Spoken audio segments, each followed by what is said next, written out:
And yeah.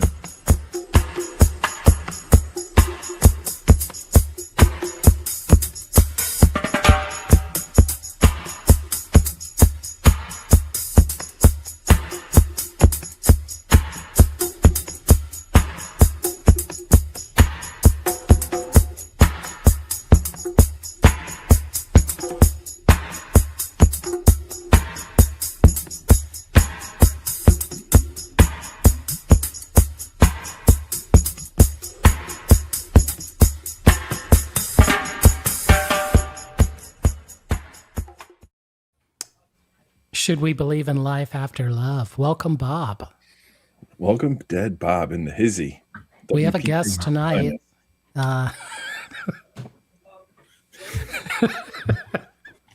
Welcome, Wolfman in the flesh. I want a spot on the thumbnail next time. Oh, right. Oh, that's true. We'll fix that. We'll fix that post. Yeah. Right on. Hey, guys. Thanks for having me. Oh, best backdrop.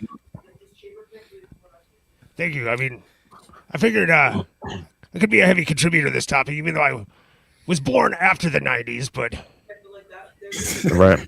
What? I think I know a thing or two. Life expectancy of a wolf is what? 15, 20 years maybe? We got those without wolf enhancement drugs, yeah. Okay. Is that a Persian rug behind you? It's definitely a Rug Master by Kevin Gray, Joel. Is that a virgin rug underneath you?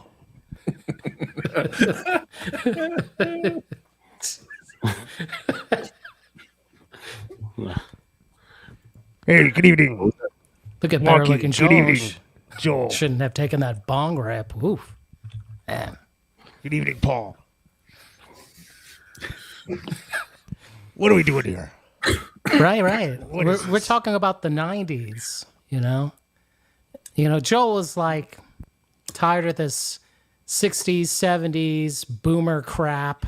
Yeah, crusty old dude shit. We could talk about the Beatles all day long. We're not going to do that tonight. Tonight we're going to the best of the best. And then we have the Wolfman here. Yeah, forget the Beatles. Let's talk about something that isn't mythologized at all. The 90s. Peg pants. You remember that? Ooh. Man. Peg pants. Is that what you called the? Okay. Yeah. What did you call them in your? I guess I've never heard that before. No, you have to show me what peg pants, look like in your mind. We could do that. We could actually do that. I remember like Zumbas. Those you're talking about parachute pants? Parachute pants. Like Jinkos? See, I'm going more early 90s. I'm dating myself like even more. Yeah. Exercise. Yeah. Well, yeah, no, not that. These pants were called Zumbas, I believe. Zubas. Acid wash jeans. I think. Am I thinking of the 80s? I don't know what I'm talking about. I was behind the times or ahead of them. I don't know. I think I wore Boss and Tommy Hilfiger jeans in the 90s. New York. Kicking some Z Cavaricis. So Dickies? Okay. How about Dickies? Let's do this right. Let me present it. Okay. Peg pants. Yeah, show me. Got that Gerbeau shirt. Let's see here. I just remember starter jackets. Everyone wanted a starter jacket in my place. You know, Chris. Are they back? I feel like they're back. I don't know. I might. They are. I want a Knicks jacket. Okay, here we are. Yeah. Oh, okay. Sure. Okay. So you just roll them up? Oh, it's just a tight roll? That's right. So Who is it's this person? Who is this? That is Corey Haim. Yeah. Was he the better Corey? Yes. He was the tragic Corey. Yes. Yeah, he Does died. Corey Taylor count? He passed, yeah. He passed a long time ago. Overdose? I don't think we should get into it. Oh, yeah, too soon. Too soon. Fair enough. The lost Might Heim be sister. Well, they were trying to do Drive My Car too, and that wasn't going to happen. Scorch Talking about License to Drive. Yes, sorry, man. I know. If only it was released in the 70s, like if it was Gone with the Wind, you'd know all about it. You wouldn't fuck up the title. Hey, got dark- Zubas were founded by one of the Road Warriors from the WCW. We talking no smack on the Zubas. See, this is true record talk, but they made Mass Appeal too. They were gym heads, but also made it out into the world the way I remember it. I never wore them, but I thought Mass Appeal was Gangstar. true. Oh, what was the other one? Carl Kanai. I remember seeing all that crap everywhere. I don't know if everybody remembers that brand, but Sure. I teed you up, Chris, and you didn't even run with it. I missed it. I said he mentioned Mass Appeal, and I said no, Mass Appeal was Gangstar. Oh yeah. Gangstar might make the list tonight. I'm just throwing it out there.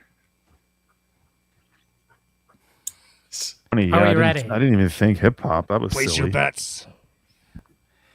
Should I go first, or should the do you Wolfman, want- our guest? Do you want me to give an intro? Or Yeah, give an intro. Go ahead. Okay. So we had to choose a topic. This is another Seeker special. I thought, what can we do that will get less views than last week? So I thought, heck, let's go with everybody's 5 most important bands of the 90s. Not artists, Joel, 90s bands. I've been doing some reflection. Obviously, Nirvana. we all grew up in the 90s, and I feel that in the 90s there was some kind of reverence to the 60s and 70s when we were kids, and now I'm thinking and seeing some of the kids that I'm around have a reverence to the 90s, meaning that we're getting old, right? It's like their 60s. But also, I've been going back and listening to stuff that I wasn't really into in the 90s, and I'm like, damn, this was a damn good decade for music. So much so that I made a video on 1996 on my channel. Check it out, like and subscribe. Just kidding. But yeah, no, I thought it would be a fun topic to kind of kick around. Maybe the best decade. It could very well be for a lot of different reasons, which we can get into. So everybody's got their own criteria, right? There is no set like checklist or whatever. It was basically like pick 5 bands that you think are the most important and what your criteria is. We'll go around, everybody will explain their criteria, and we'll kind of just rattle off and hopefully cause some friendly debate. Hopefully we upset Cesar, who's a 90s aficionado, by leaving some bands off on purpose. That was the goal. Mm-hmm. Yeah, that's it. So we're gonna kick it off. I know Wolfman's our guest, and he's gonna go right after. But we're gonna get Jason in the mix tonight, and Jason's gonna start the discussion. He gets kind of quiet. Agreed. Rolling. Okay. Here. I don't know if this was released exactly in 94, 95. Maybe Joel could correct me. But this one goes out for Dom. Bush, 16 Stone. Okay. Now, I think this record had, 4 hits on this beast, right? Let's see. You have Breathe In, Breathe Out. What was that called? Glycerine. Just 2. Everything's Zen. Everything's Zen. That's what I'm thinking of. Breathe In, Breathe Calm Out. down. No, the breathe in, breathe out. That was Machine Head. Thank you, Wolfman. Yes. And Joel, whatever you just said, what was it? Calm Down was the other one. Oh man, I hated yeah. that band. I'm sorry. At the time, I was like, screw these guys. This is like Nirvana light. Nirvana Light, yeah. Yeah. It was. they It weren't. was 94. Get They this weren't pretty real. boy out of here.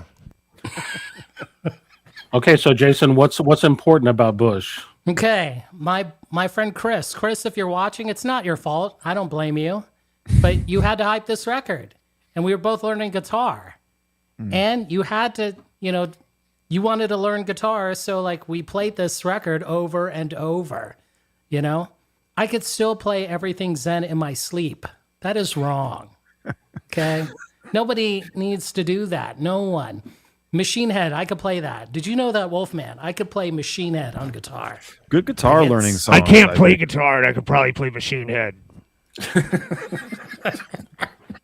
Some It's trickier just parts. octaves. You slide up the fretboard. So Chris, to you, if you're watching, I doubt it, but yeah, I bought this last year, and it provoked more bad memories. It just brought those memories of sitting in the basement, facing each other, learning how to play this thing, and then listening to the CD over and over. man. Is this one of those originals that's from like Brazil or something? No, this is the OG from Germany, I think. Did it come out? It came out in the UK, I'm sure, didn't it? No. Everyone hated think- them there. Isn't the thing? Yes, everyone hated them. They were let's look at this. Died Grunge's Bush. Is that their first album? Did they have like some earlier recordings, or was that They had was an it? EP actually, believe it or not. Wait, that was their first full length?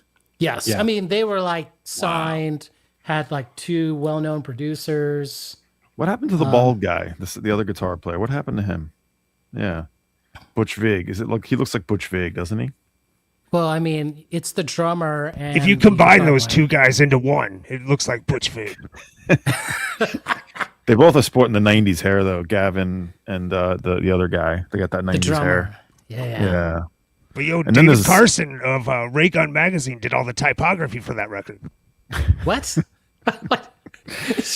Well, the typography is very '90s. For I real. mean, for sure. How do you know that? How the hell do you know that? That's funny, wonky. I mean, Ray Gun Magazine was a very, very 90s kind of magazine. You can only read about half of it. I remember Ray Gun. Come on. How does somebody who was born after the 90s know about Ray Gun? He's president. He was a man of history, a wolf of history. there you go. Like I just torture myself when I want to listen to this. Bring back memories. That was not on my bingo card for Really? I did not. I was first Dom's record. taking, the second time Dom's taking the phrase out of my mouth. I did not see that one coming, but it No. makes sense. Makes Again, sense this to is me. important to me, right? Like it just like, I mean, all those bar chords. I mean, you think about this. This is like, It's a good guitar learning record. I yes, agree with that. of course. Like, I can't even tell you like my friends singing Glycerine. Like that was horrible. We sucked. Okay. Now I want to say I hated it, but I had it because it was like at the time you just like it was so in my head. It was like so little to choose from. I'm like, oh, I guess I'll get the Bush record on tape, Columbia House. That's right, baby. I haven't even seen the insert. Hold up. I haven't seen this in years in the CD. Like, Boy, look at that. Tucked in T-shirt, 90s. yeah. Solid. Look at Rockin' Gavin. They somehow look older in a way. Well, not Gavin so much, but the other guys do. What did Did Gwen he know that his Stefani photo sing? was being taken? Oh, Right. Oh man. All right. Shh. All right, Wolfman, you're up. let me never see right. that again. I gotta have First no, off, shit. let me just say, I'm being constrained. All right? I was given about, 30 minutes notice on What? tonight's topic. What? Yeah. See, sir. And I was like, okay, so basically my criteria is, whatever the hell I can, justify and grab the combination of those two things, right? And then Chris says like, and I'm like, all right, I'm good to go. And then Chris says like, nope, no solo artists, bands only. No, what? You can show No, that. so no solo artists allowed. All right, so you're out. Yeah. Not happening. And then there were ones where they're out because it's like, well, is it a band? Is it a solo out? They kind of switch back and forth sometimes. That's a band. Like, That's a okay. band. That's a band.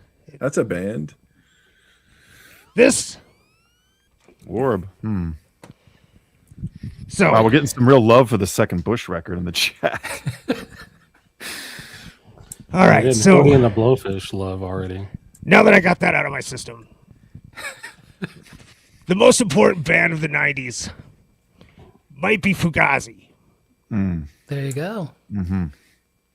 Because a whole lot of commercialization was happening in the industry in the 90s. And this is a band that you could consistently turn to and be reminded that it didn't have to operate on that kind of level. Yes. Good pick. That's your number one. You're going right for the jugular. Like, this is the one.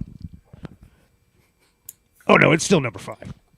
Oh, We're starting at number 1 and going up from there. okay. I Just see in what you case did. you run out of time. I mean, if we're talking about Bush for 15 minutes, we might not have enough time. Chat loves controversy.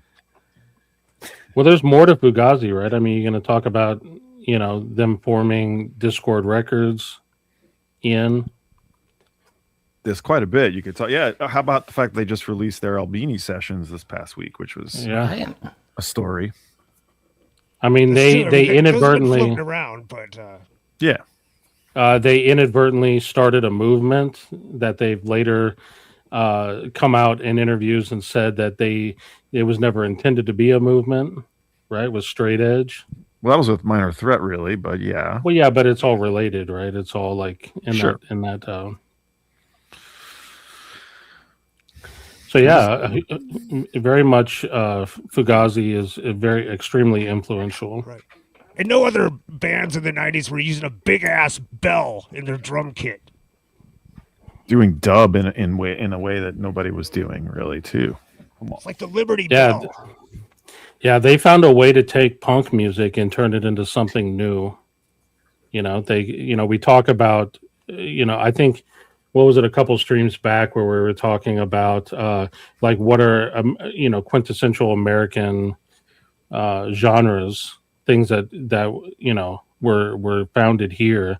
Well, you can talk about like the birth of emo, and Fugazi plays a part in that.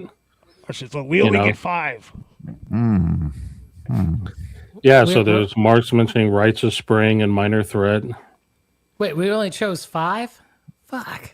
I got like 12 here. Just wasted the Bush one off the bat. What the hell? No way. I like That was- Bush to Fugazi. If you guys all have more, I'll just show 5 and get out of here early. Well, I already feel like we're gonna have so much overlap because I don't know. you showed a couple of mine and then you showed Fugazi, which was one of mine. Just so you're going to show Bush, weren't you? No. All right, Joel, what do you got? Bush. Go ahead, Joe. Well, then one that I'm going to show is one that Wolfman skipped over. It absolutely is a band, and that's Nine Inch Nails. The reason I'm going to talk about Nine Inch Nails is because their first album actually came out in '89. It was produced by Adrian Sherwood and Keith LeBlanc, and it's upside down. And the first album was definitely squarely in that sort of mid '80s to late '80s industrial sound. But in '92, Nine Inch Nails released the Broken EP, and then in '94 they released the Downward Spiral. And Trent at this point had found his own sound. When Pretty Hate Machine came out, there was a lot of talk about how Trent's stealing. He's like just aping, Skinny Puppy or Ministry. He's just kind of. But by this time, when you listen to Broken is squarely Nine Inch Nails. I mean, that's his own style. And the other thing that, sort of the theme for a lot of the bands that I picked were they're bands that not only are great on their own, but they were gateways to other bands, right? Nine Inch Nails managed to make industrial music popular. The fact that you had everybody singing Closer when the lyrical content of what that song is about, it's kind of crazy to me to think that song was as popular as it is. You know what I mean? And that they're playing big arenas and everything like that. And through Nine Inch Nails, people are now discovering Front 242, Nitzareb, Skinny Puppy, Ministry. They're discovering these other bands, and people are still discovering Nine Inch Nails for the first time today. Last week, when they're in the process of a tour. And I went to the show, and there were tons of younger people at this show. Normally, when you go see a band from the '90s tour, it's like old man show. But here, it was mostly younger people, because Nine Inch Nails have stood the test of time, as they say, and continue to release music. You tend to see the younger crowd at concerts for bands that are doing Disney soundtracks. Yeah, well, okay, you could say that, but here's the thing, though. Like, to me, Trent managed to take music that was squarely, mostly just in the clubs, like the dance clubs, and managed to take it to people's homes. And it's pretty amazing that he managed to do that, right? So that's why I mentioned Nine Inch Nails is one of the most important bands of the 90s. Yeah. That's a Worthy good pick. choice. Would have been there, but there was some ambiguity on my end of whether or not, some of the stuff is truly a band or just kind of one guy with some hired guns. Yeah. No. So Nine Inch Nails has always been an actual band. Yeah. And Wolfman, I mean, Pretty Hate Machine. Sorry, go ahead. We were just trying to keep Ani DeFranco out of the discussion, and that's why we made the rule. So that's It's okay. I'm bringing Ani DeFranco into the discussion. We're bringing her right she's back. number 3. All right, Dom, you're up. All right.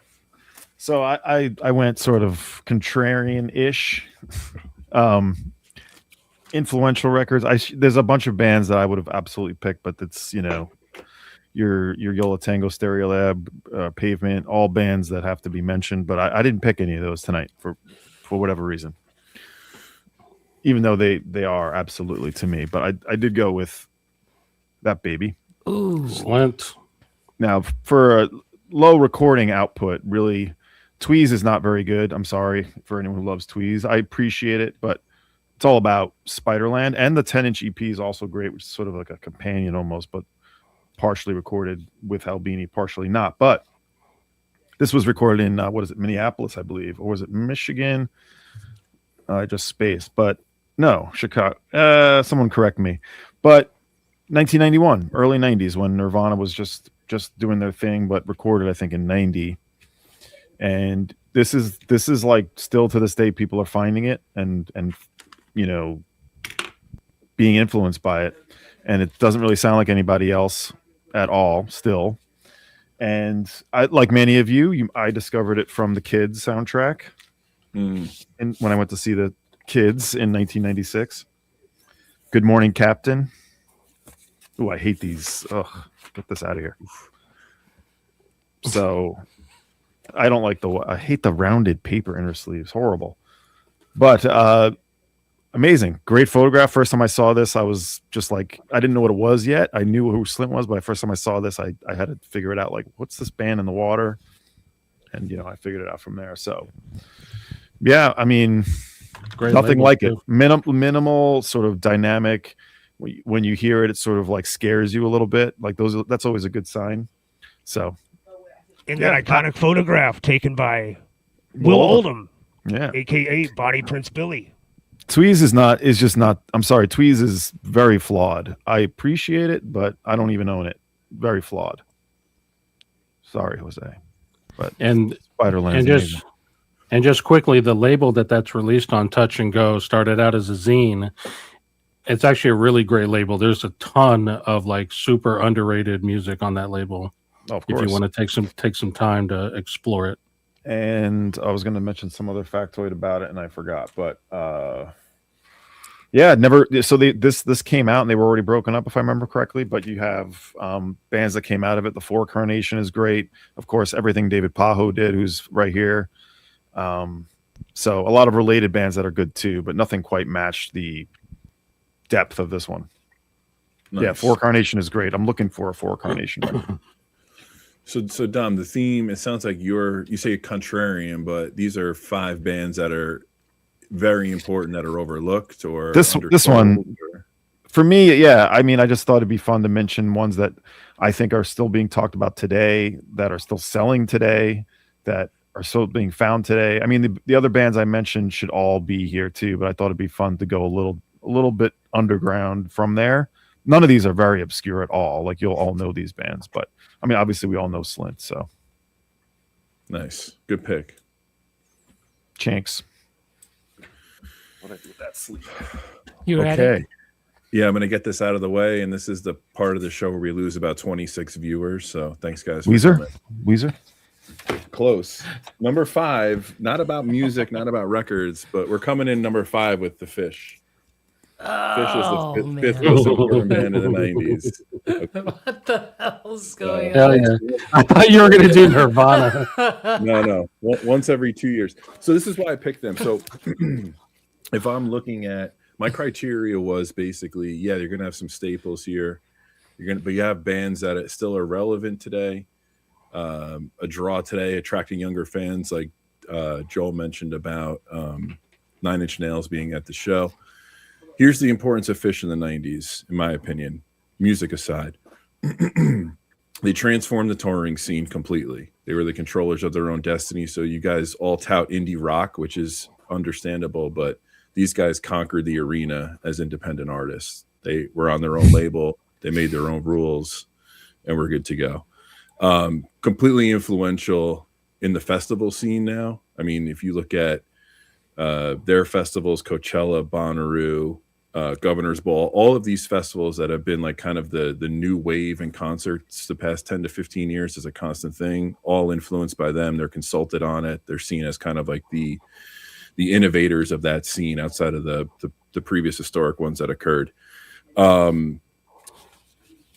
Like it or not, there is no jam band scene without them. Previously, jam band was Grateful Dead, Allman Brothers. That was it. I mean, maybe a few prog stuff in between, but now there's a whole subgenre of music that they basically courted into the late 90s and early 2000s. That's become its own thing. We don't have to name those bands, but it goes on and on there. And lastly, I wouldn't say musically they're not influential. I think it's more from an artist standpoint, just completely having control over their merchandising, their publishing. They do exactly whatever they want to do when they want to do it with no rules. And I think that every artist and band aspire to have that. So that's why I think they're extremely important coming out of the 90s. Do you see this comment from Dr. Fever? Yeah. Someone's got to represent it. They started in the 80s, did they not, though? 86 was the founding. 88 was the first album. So okay. Which I'm Phish curious, song is it? Sorry, Joel. Which Phish song is it, real quick? The one that goes like. I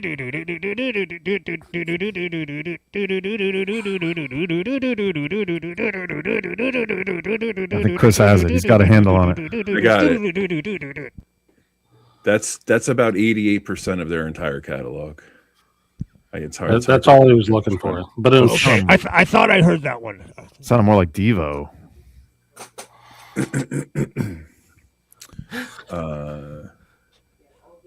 It's good.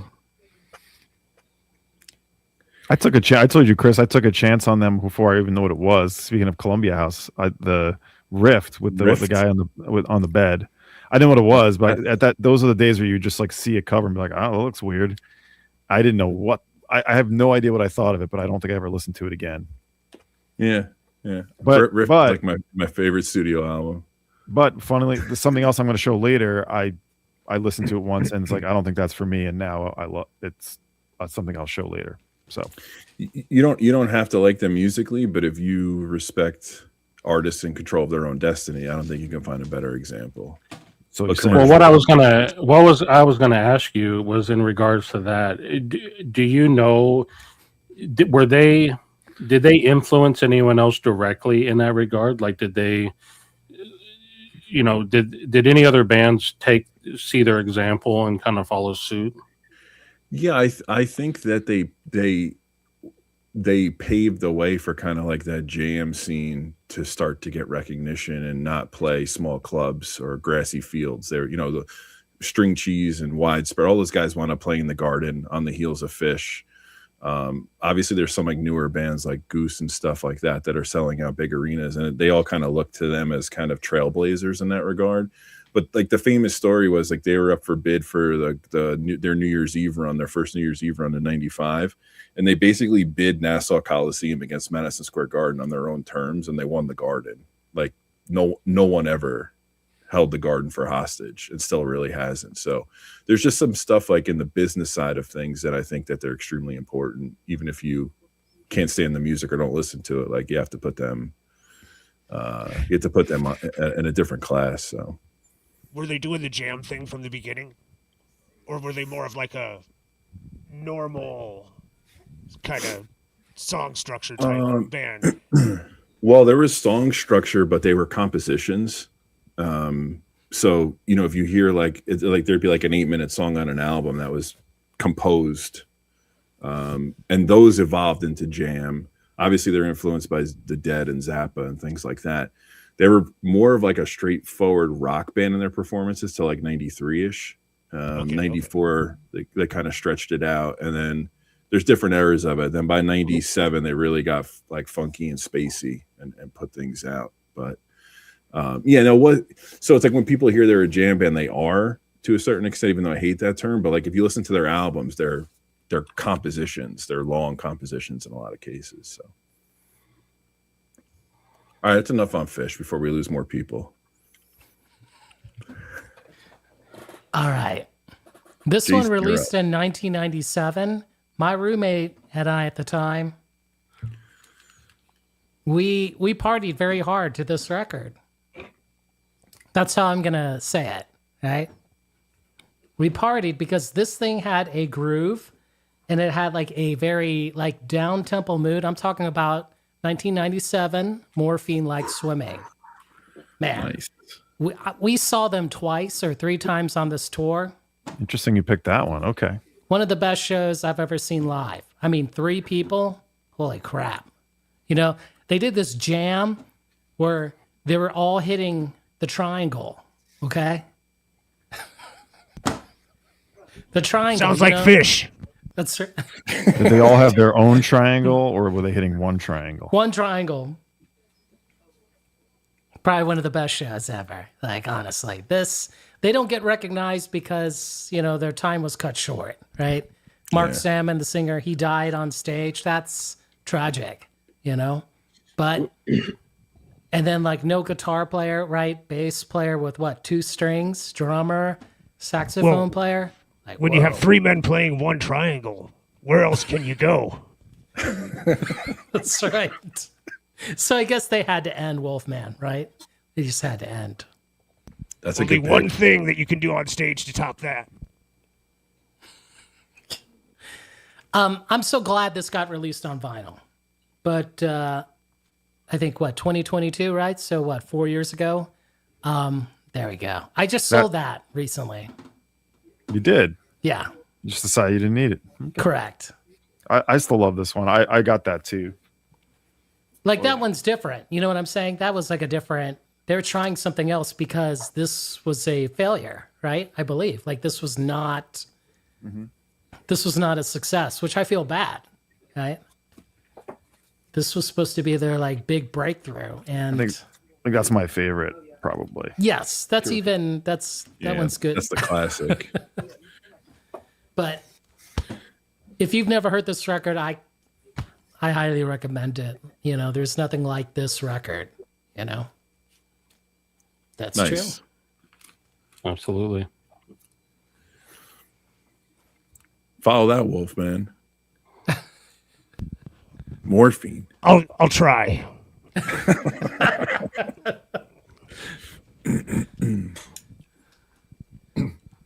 mean, this does have one deceased member, but he didn't do it on stage, so I don't know if it quite lives up. But I don't think this will be too controversial of a pick. There you go. The woo. As far Talk as about it.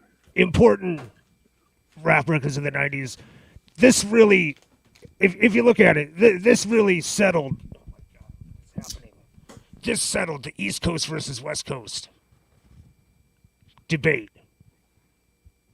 I mean, some people didn't really want to let it go, but I mean, the answer was right here the whole time. Hot take. Also, I mean, this made it hip hop was completely white after this. How about that? Did you watch the? I guess it was on Hulu, maybe the Wu-Tang series, the doc. I guess like not like a doc. What do they call those? Like not a documentary, but it was like a replay of their career. Did you watch it? Let me stop you at Hulu. Okay, fair enough. Look at this. But no, I mean, no, this is a record that, I mean, it came along. I mean, it really did bring hip hop to like the skaters, and it's the birth of backpacker rap. If we're really going to get down to it, Indeed. it's not pretty, but it's true. I think they were like the first hip hop group to be open to rock too, not collaborating with rock, but like being in that festival scene, like being on bills with rock bands more than others too, which helped. That's a good pick. The Woo. Yeah, they appealed to everybody. They just had that magic, you know. There was something about them. Remember the tour? It was like Wu-Tang Clan, Beck, and Atari Teenage Riot. What? I vaguely do. I didn't see that. That's for sure. Atari Teenage Riot. How did they make that on there? Okay. That's like a holy Probably trinity for 99. Joel. Yeah, Woo is definitely up there for the 90s. Oh yeah. Not to mention all the solo stuff too. You're up, Joel. What up? Hey, Vinyl Dale. What's up? So I'm going to go in a different direction than I did on the first one. I'm going to talk about a band who I couldn't find their records to show, but I have some related records that I'm going to show here. Okay. The band that I'm going to talk about is Team Dresch. There's maybe like one or two people in chat that maybe know who that is. So Team Dresch was Donna Dresch, Jody, Kaya, and Marcy. Donna, they were a kind of a queer punk band from the mid 90s. Donna started a record label called Chainsaw Records, released the early Sleater Kinney albums. This is the logo here, Chainsaw. She also started a message board on the internet, on their website, which was a place you kind of have to, like, if you remember back to the 90s, there was a lot of queer bashing and just a lot of violence. It was not an accepted thing, nothing close to what it is today. So that message board gave a lot of people, a lot of punk kids, like a place to kind of like hang out and kind of meet people that were a little bit like themselves. So Team Dresch is one of those bands that not only is their music amazing, but they influence the scene. Now, Bikini Kill and others were already around, had already started the Riot Girl movement and all of that. But Team Dresch put some structure around it, in my opinion. So you have Chainsaw Records, you have Jody from Team Dresch started a label called Candy Ass Records. A lot of the records that came out around that time were joint releases between Chainsaw and Candy Ass. And Kaya from Team Dresch started a label called Mr. Lady. I grabbed one. I grabbed a CD. This is Kaya's other band called the Butchies, released on Mr. Lady. I have pretty much the entire Mr. Lady catalog as well as the Chainsaw catalog. This is all like kind of queer punk and indie rock from back in the day. But Sleater Kinney was definitely the band that got the most popularity. But they had to break up and get back together before they got big. But that's going to be my pick is Team Dresch. Nice. And looks, there are some people in chat that actually know who they are. So that, of course, that makes me happy. And yes, other people are mentioning Bradmobile or Red Ants. There's a lot of, and this even has like a Fugazi connection. Donna was also in Screaming Trees for a little bit, just in their live band when they toured. Yeah.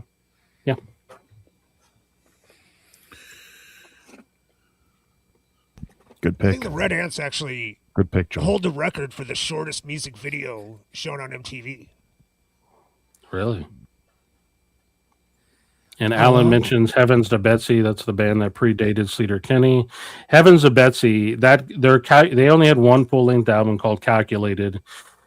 Definitely in the top 5 most influential records for me. And I do actually have multiple copies of it. I should have pulled it. What's this video by the Red Ants you're talking about? I don't remember the song. I think it's like just under a minute or something like that. Wow. Wasn't Bitchin' Camaro quicker than that? No? I mean, a Bitchin' Camaro would be pretty quick. But No, it's either Red Ants or the Breeders. I think Shocker and Gloomtown is right there, right around there too.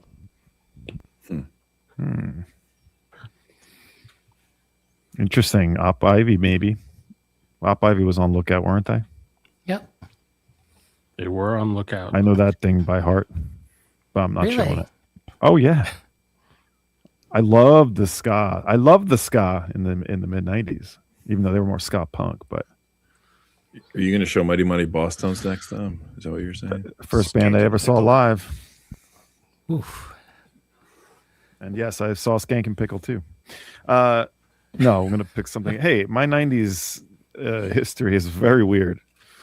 I'm going to talk The about 90s were a weird time. June of '44. Oh, Wow. epic choice. All-time favorite. And I got to see them 3 or 4 years ago. They did a little tour. They played at Johnny Brenda's in Philly, which is a fantastic place to see a band. So this came out of the Louisville scene. Bands like Rodan, which precede them. You could also pick Rodan. Very important connections to pretty much like all kinds of bands that you don't know. Longfish, Rex, Codeine, Hoover, Him, Sonora Pine, Shipping News come from here, basically. So this is from, I think, 94, 95, if I remember correctly, on the Quarter Stick label, which is a subsidiary. Yes, I'm going with Touch and Go again. This is a band for people who like, you like indie or you like sort of like a post-punk sound, but a band that sort of like brings a sort of elaborate or experimental sort of composition style. It's like they're really, nothing sort of sounds the same as it starts. It's like a journey every song. So this is their first album, Engine Takes the Water. They have 4 records. You really only need the first 2, if you ask me. The third one is good too. I would say that's kind of where you should stop though. So first album, second album I have as well, Over There. The first 2 and the EP that opens like a matchbook. Yes, which I can pull out and show if I can get my shit together.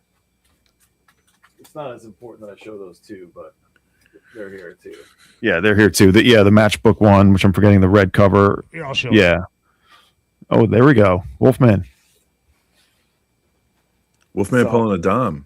Yeah, and this is a nice. They actually reissued this on the second album for Record Store Day a couple of years ago, which I don't think anyone cared about. But this is Engine Takes to Water.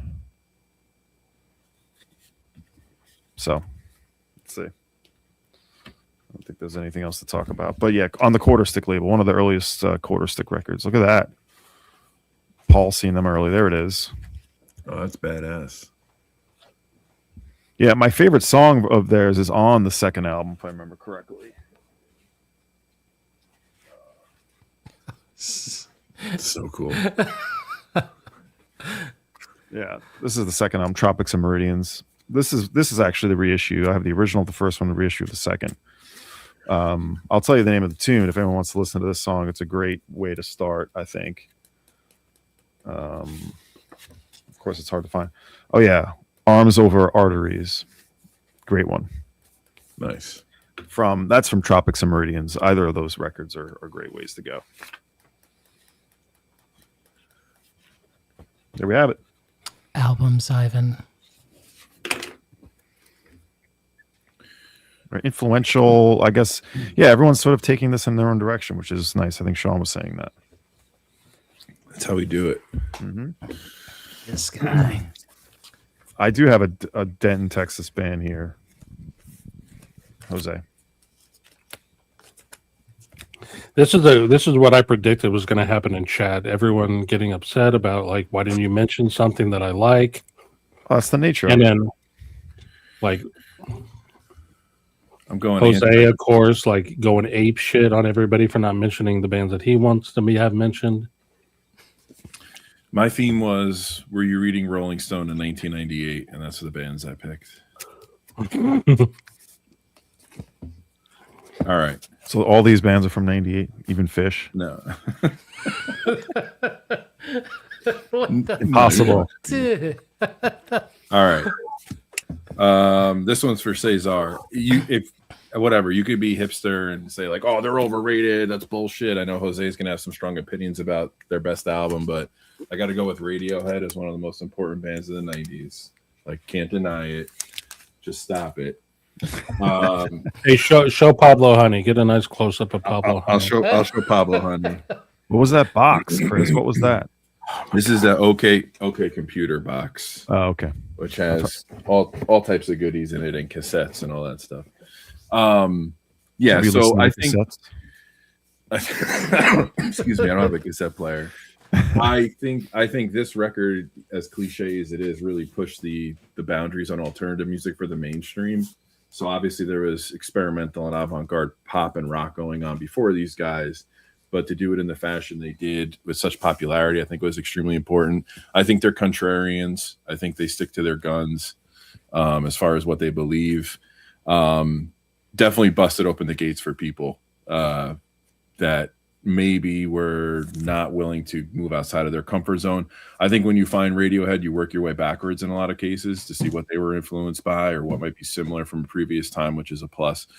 And I think also what's really important, and you could arguably say their best records were after the 90s, but on the cusp of the 90s, I felt like they were, I think maybe the first band or one of the first bands to really use the internet to kind of promote themselves. I think they released records and EPs and stuff like that before the label or the official release happened. So important band for me, very formative when I was a kid to kind of get turned on to this stuff. I didn't start with the first two records. Obviously, I was maybe 12 or 13 when OK Computer came out, so that's what kind of hit me. But I don't think you can talk about the 90s without mentioning these guys. And the last thing I'll say, a lot of these artists, especially Radiohead, when you hear contemporary artists talk about their influences, they're one of the bands that's often cited. Whether they're doing that to gain credibility or it's actually genuine, doesn't matter.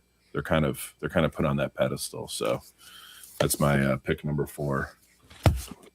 Yeah, when they did OK Computer, like if they would have kept going where they were going through Pablo Honey and the Bends, they wouldn't have lasted, because as great as those albums are, and I do think they're great, that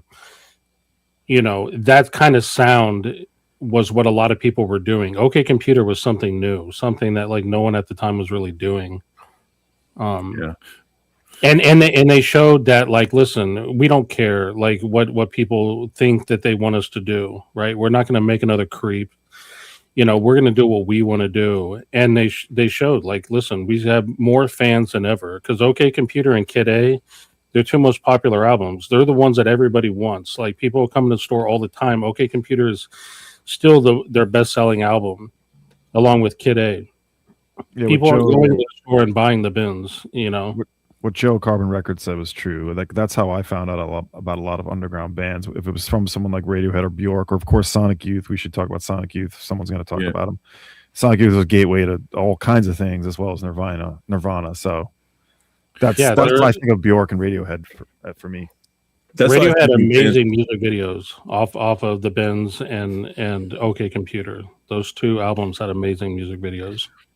That's kind of my criteria for my list is like, all right, maybe some of the bands I picked are layups, but what did they do for the future, and then what did they make you do? Make you go back in the past? And like to your point, Dom, like if Radiohead doesn't break me out of that like radio mode of hearing like pop rock songs, and I don't know if I discover so many other artists or at least get exposed to them to try. So check these out.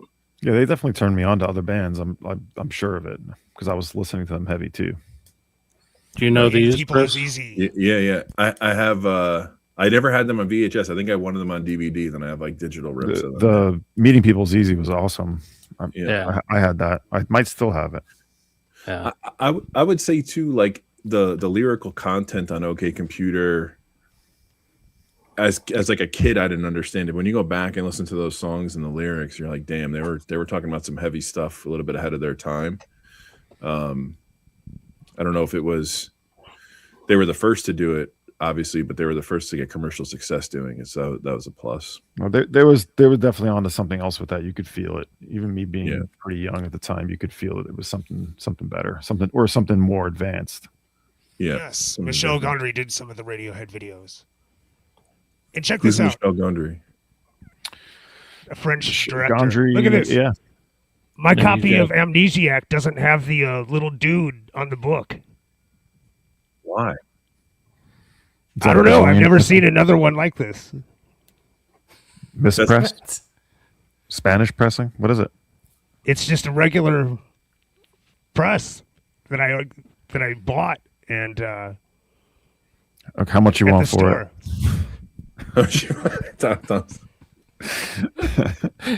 It's just a book.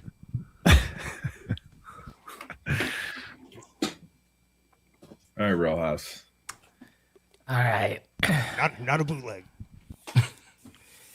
So Chris had to show this Radiohead. Oh, I know where you're going. Okay, so this is for my buddy, my good friend Dan in Detroit. This band, you were right. You were right. They were the better band, the better UK band in the 90s. It was not Radiohead. It's not Oasis. It was not Blur. You were right. I was wrong. So Dan, if you're watching, I apologize. It's Pulp, different class from 1995. Okay? Wow. Why?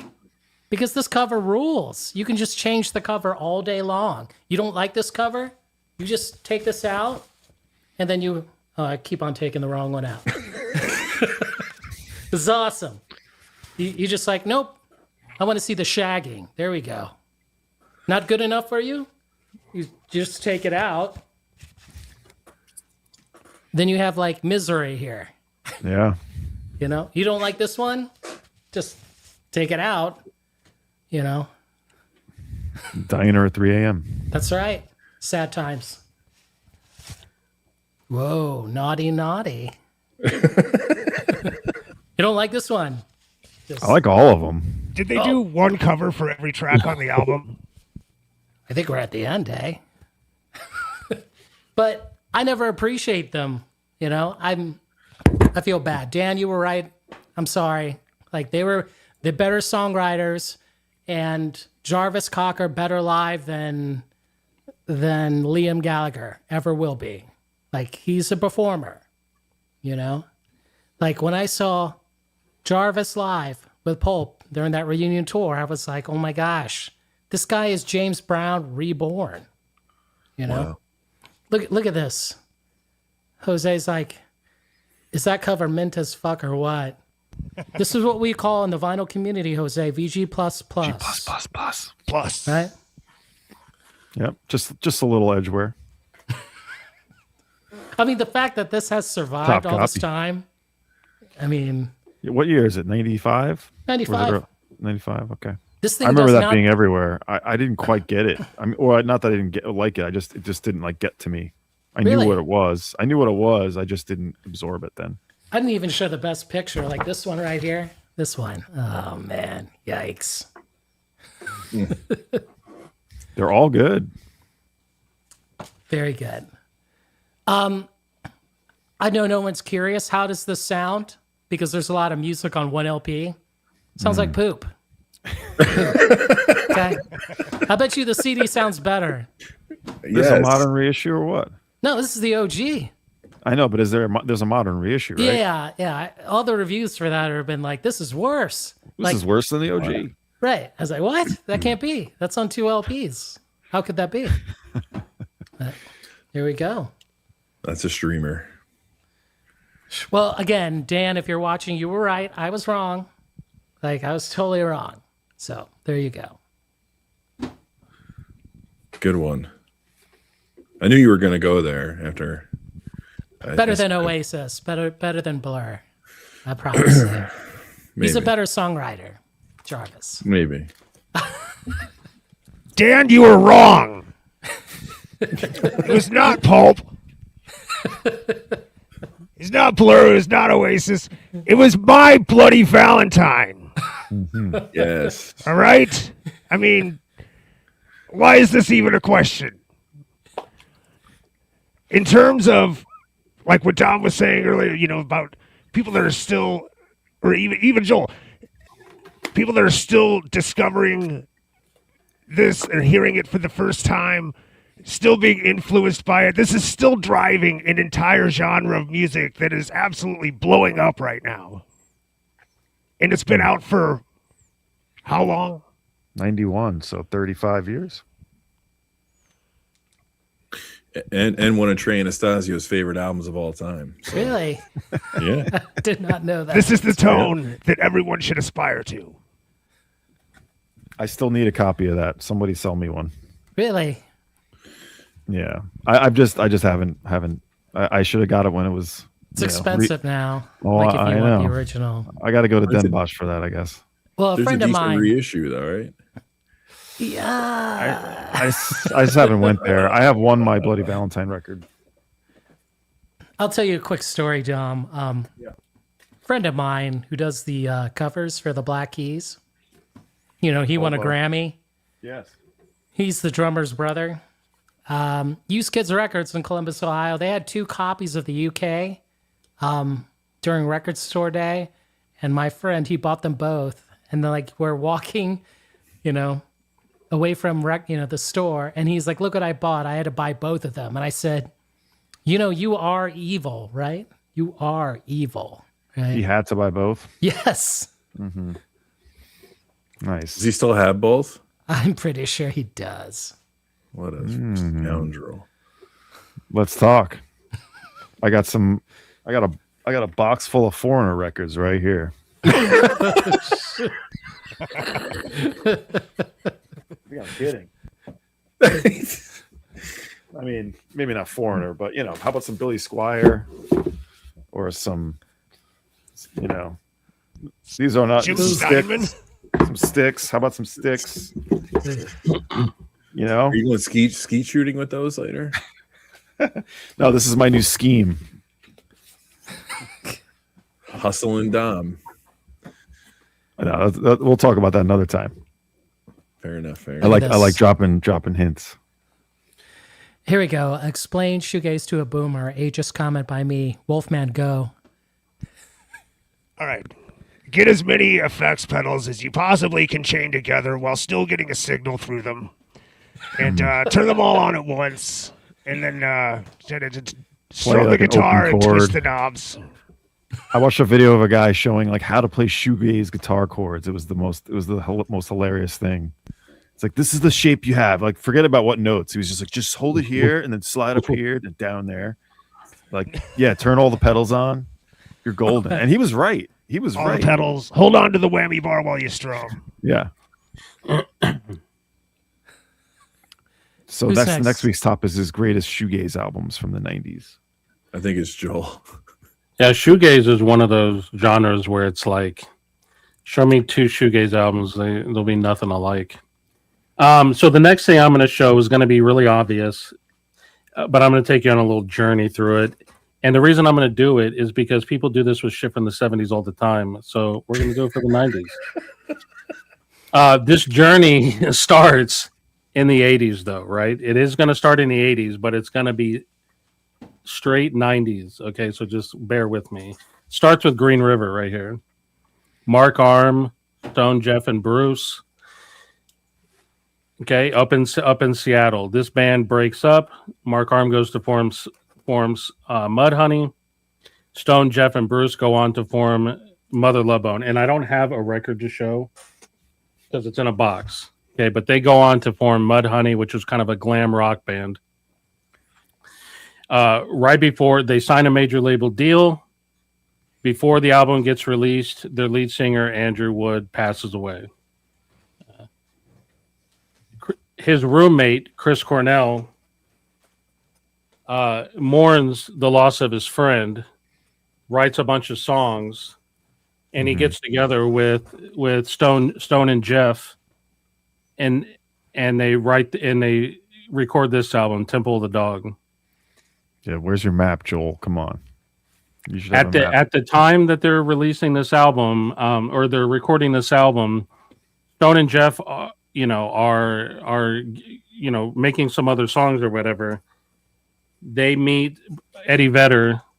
They end up inviting Eddie to sing one of the songs on here. It becomes, Hunger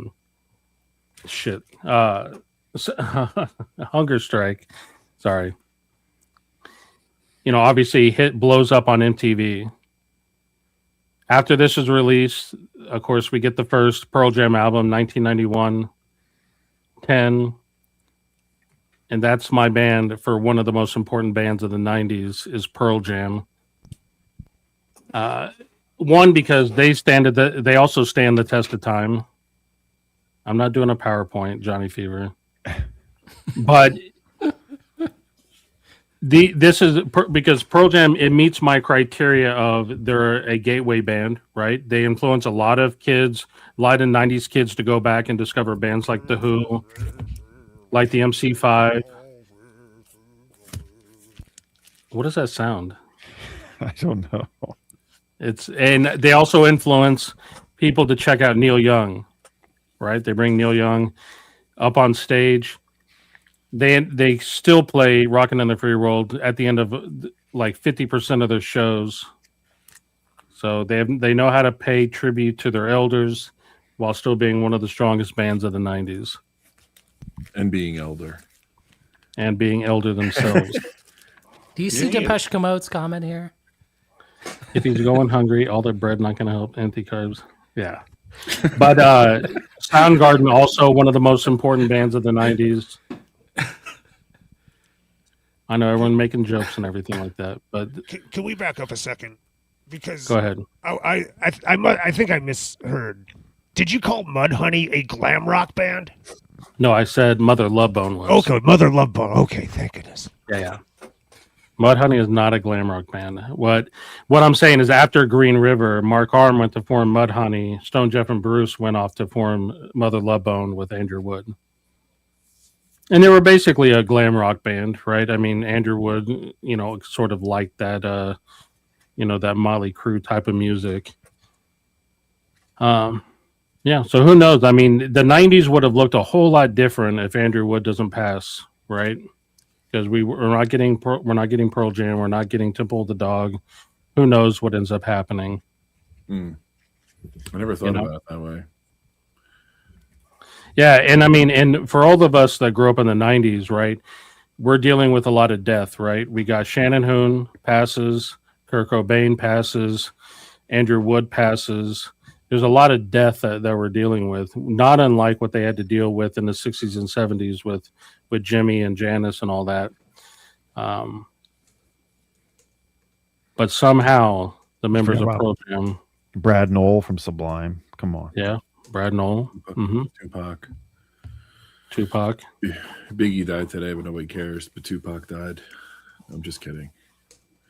Mm-hmm. There's a lot of death in the 90s. A lot of death. And there's some darkness there with the R. Kelly stuff. Yeah. All right, Dom. Oh, my turn again. Okay. Show the Spice Girls. Do it. No? Oh, shit. Well, that's my number 6, so I'm not quite there. But I was alluding earlier to a band that I didn't quite get at first, and it's because I was like, this, what is this? This doesn't rock. This isn't ska. This isn't hip hop. Like all of my things I was listening to at the time. And I got it like way later. I'm talking about Tortoise. Oh, nice. Tortoise. Nice. And yeah, I listened to this at the time. Maybe not quite. This came out in 95, 96. I listened to this maybe a few years after that. And I just didn't really understand, I guess this is jazz. I liked jazz at the time, but I didn't really think of it as a current thing. I thought of it as like jazz from the 60s, 50s, whatever. So this was a revelation later on when I was finally caught up with it. And, this is one of those, everything I picked is stuff that I think is like holding up really well today. This is a more recent edition, one of these, which I really don't care for, but there it is. It's what I have. So, all of the members in this band at the time, I mean, there's like 30 bands that have come out of them that are all like somewhat well known. I mean, I could run through it, but just when you touch on all the people, Doug McCombs, Pajo was in there, Bundy K. Brown, John McIntyre, Doug McCombs, and all of those people went into other sort of directions. Jeff Parker. I think if I didn't mention Jeff Parker, of course, being one of the most like busy jazz guitar player these days. So yeah, it's just one of those ones that I wasn't ready for at the time. And these days, I am. Did you ever listen to Trans Am? Yeah, I have some Trans Am. Yeah. First, because when right. around the time that I discovered Tortoise, it was around the time I discovered Trans Am and Mogwai and a bunch of stuff like that. I like all that stuff. The best Trans Am is if I can get it. You're gonna show Surrender to the Night. Pretty much all the bands on Thrill Jockey around that time were knocking it out of the park. Yeah, I don't think I have quick access to it. It must be in this other space. Who else is on Thrill Jockey around then? Oh boy, The Sea of Cake. Sea and Cake's related. Yeah, I'm spacing on all of them. Brokeback is related. Pullman, I believe. Golden. Mm-hmm. Got it. Yeah. Oh, 11 Dream Day, of course, had stuff on Thrill Jockey. That was another big guitar band, more of a sort of straight indie rock, and a great band from the '90s too. 11 Dream Day. Yes.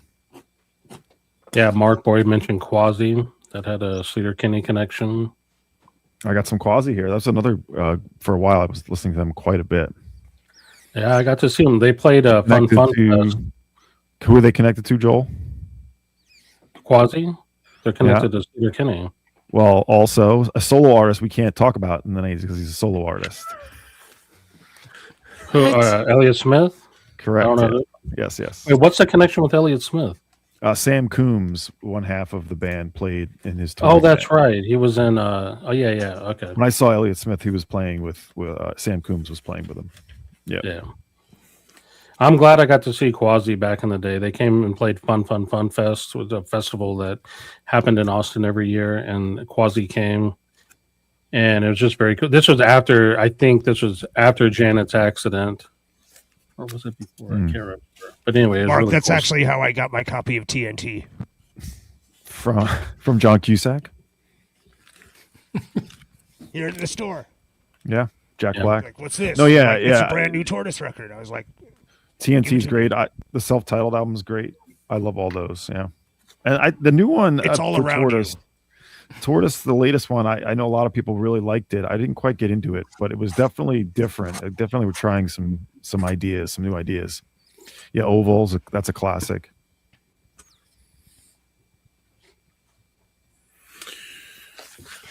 Great choice. It's on you. I think this is going to be Chris right here. Maybe. This should have been number one that I'm thinking about it. Above Fish. This is my Beatles. This is the most important hip hop group ever. There it is. Oh, there. Quest. Yeah. Just amazing output in the 90s. Now,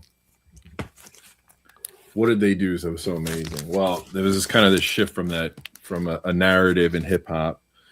I think they brought a lot of social conscious to the lyrics. Storytelling was amazing. It was a whole other level of storytelling. Shout out to Alan who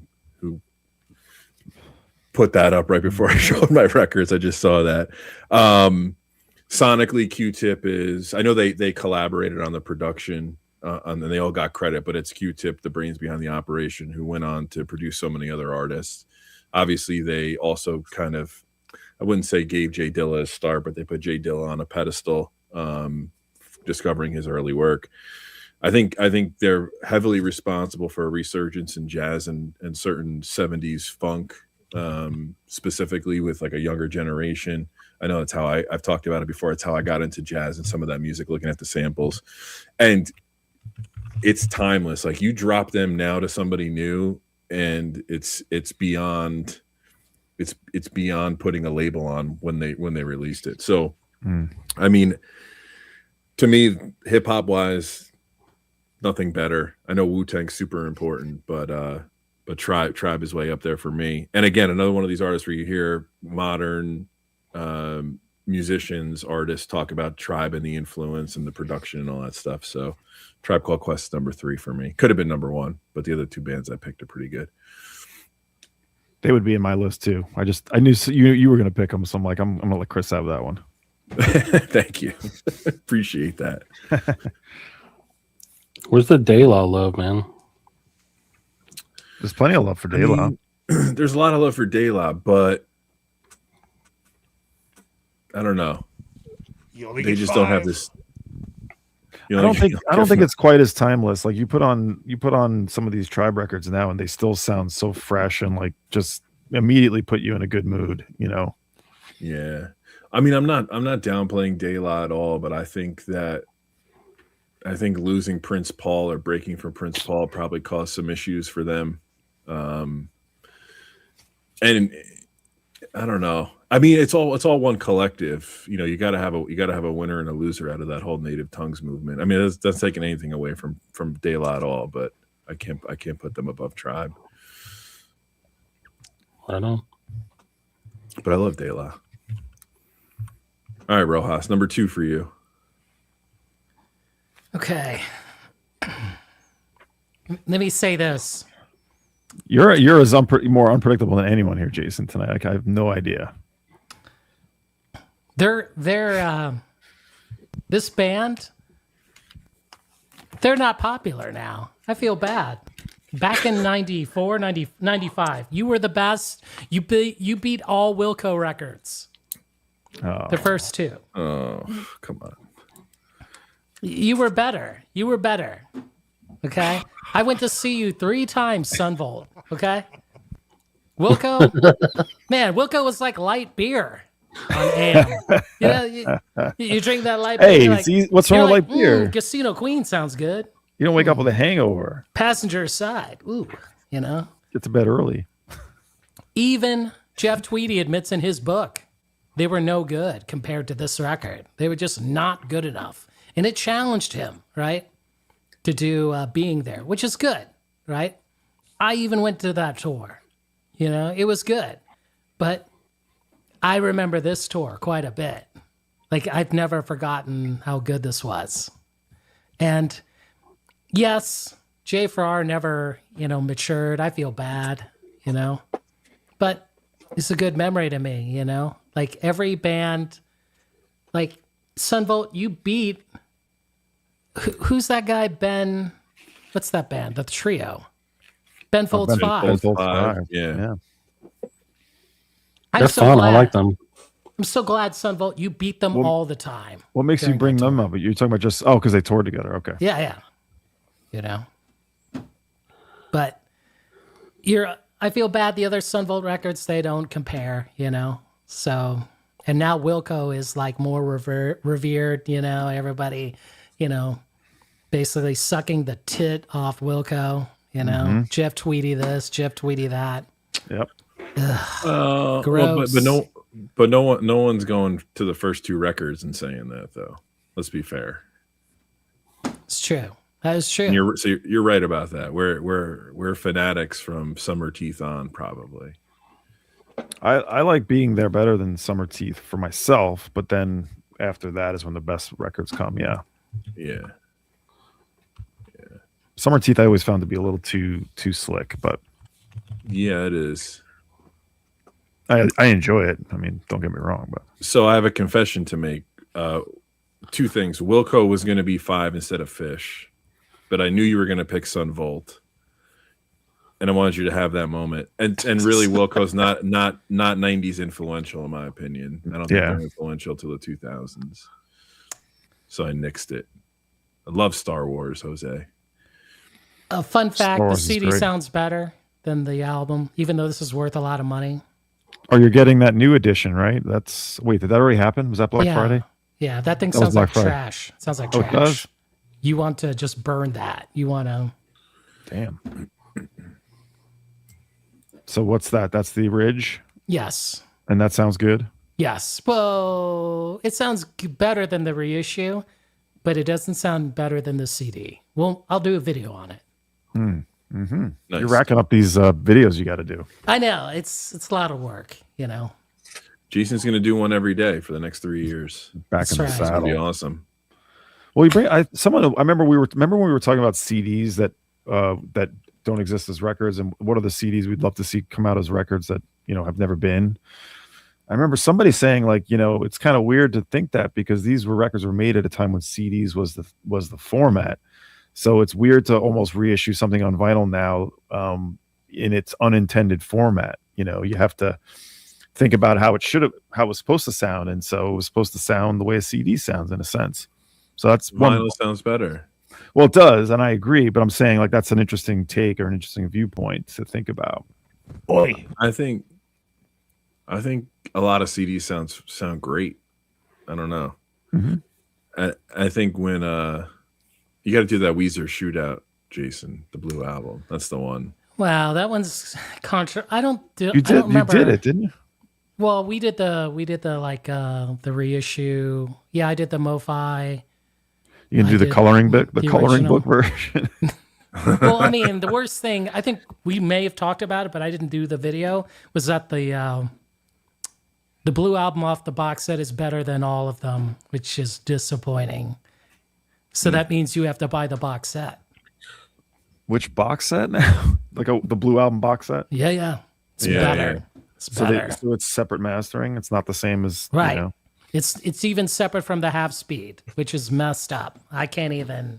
Yeah, why not? Okay. All right, Wolfman.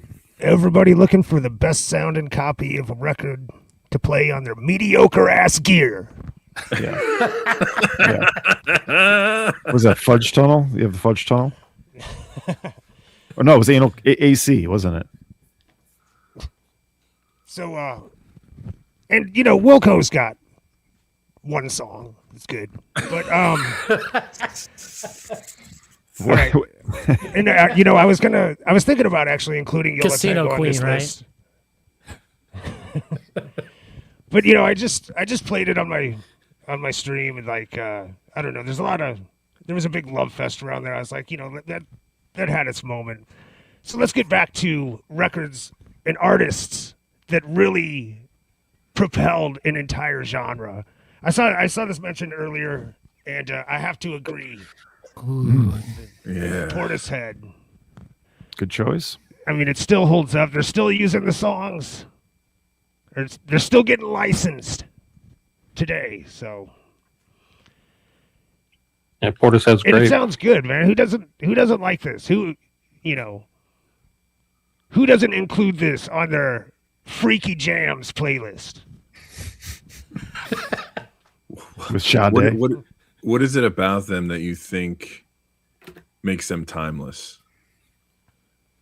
Like still holds up today? The beats, The beats, yeah. the groove. It's got the juice. Yeah. What trip hop is like one of those genres where, like, are there groups still making trip hop today? Because like whenever you like, if you want to check out trip hop, like you're going to the classics, you're going to the Portisheads and the Massive Attacks, Tricky. You know, you're going to those 90s classics because there's not a lot of, you know, electronic music just kept evolving so quickly in the 90s and in the 2000s that like styles got, you know, came and went so quick. Right, but I think there's always been like a down tempo kind of scene, and especially if you're looking for acts that, you know, probably wear the 90s influence on their sleeves. I think it's almost similar to like the shoegaze genre right now, where there is a big resurgence happening. Yeah. Except now they call it barber beats. Yeah. I think It's just evolved a bit.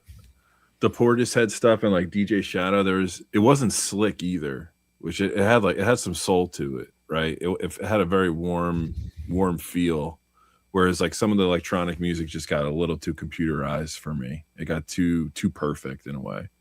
I think that's why I go back to that earlier stuff all the time.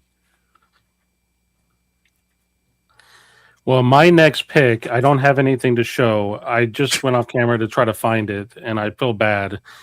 I'm sorry. All my shit's in boxes, and I was trying to find it, but it goes right along with what Wolfman just showed. I'm going to pick number 4 on my list of most important bands of the 90s is The Prodigy. They brought rave culture to the masses. They predated Chemical Brothers. They predated Underworld getting popular. They There's even that predated a lot of the trip hop, right? So like, Firestarter video. That's everyone talking about that Firestarter video. yeah. I mean, so when but see, they were big before this, before Firestarter. That came a couple albums later with Breathe and Firestarter. But before that, they were firmly in rave culture. They were one of the most important bands, along with like stuff like Sasha and Digweed and Paul Oakenfold and all of that. But like we cannot, when you think about the 90s, what I think about is that genre like sped up the development of a lot of genres of music. You remember Belle Biv DeVoe's Poison came out in 1990, and think about how get my picture off. and when you have Poison released in 1990, and you think about like what R&B and hip hop looked like halfway through the 90s, light years differently. You think about Technotronic, like starting in the coming around late 80s, early 90s, and you think about the Prodigy speeding that along with Chemical Brothers and Underworld and others.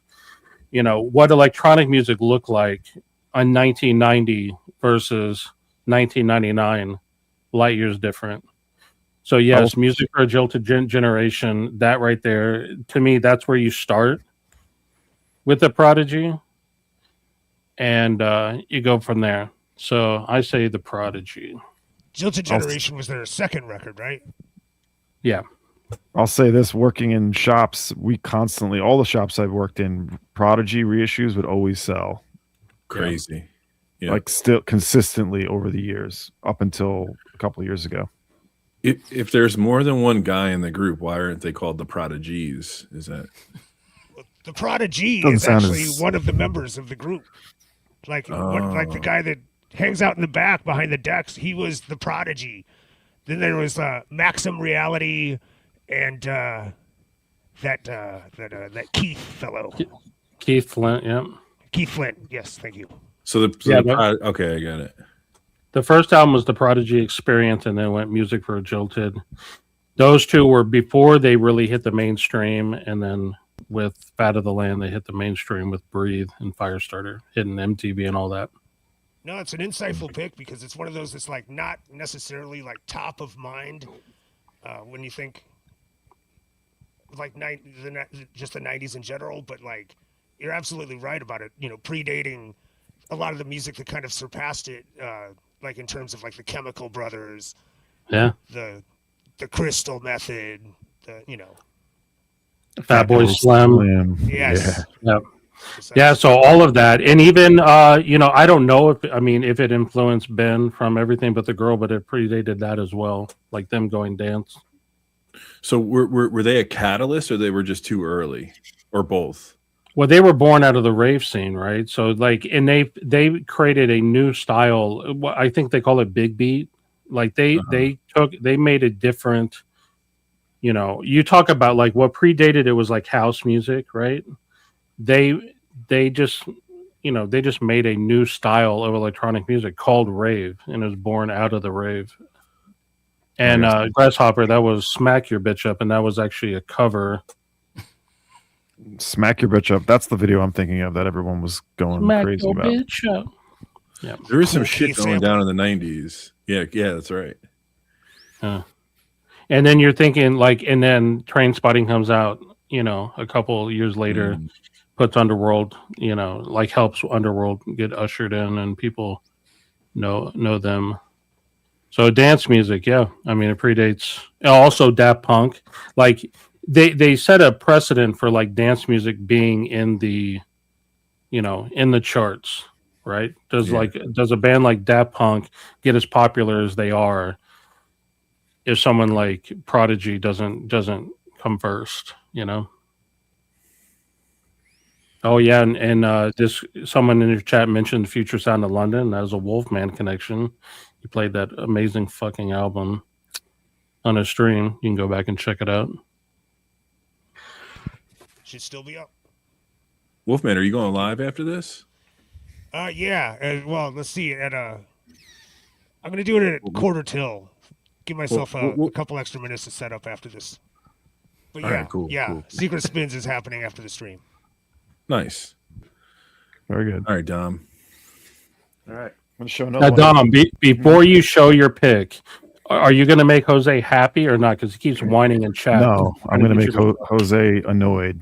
But all the bands Jose is talking about, I would absolutely pick. But I'm going a little under that. Like, yes, GBV, Silver Jews. I love all that stuff. I have all those records. Trying to go a little. This one's for Stunty actually now. Okay, because he'll probably see this tomorrow. Tortoise. Well, he would like that too. He would like that too. But no, Pavement, Stereolab, Sonic Youth, Guided by Voices, Silver Jews. That's all like pinnacles of my youth. So I'm just trying to pick something that's like a little bit different.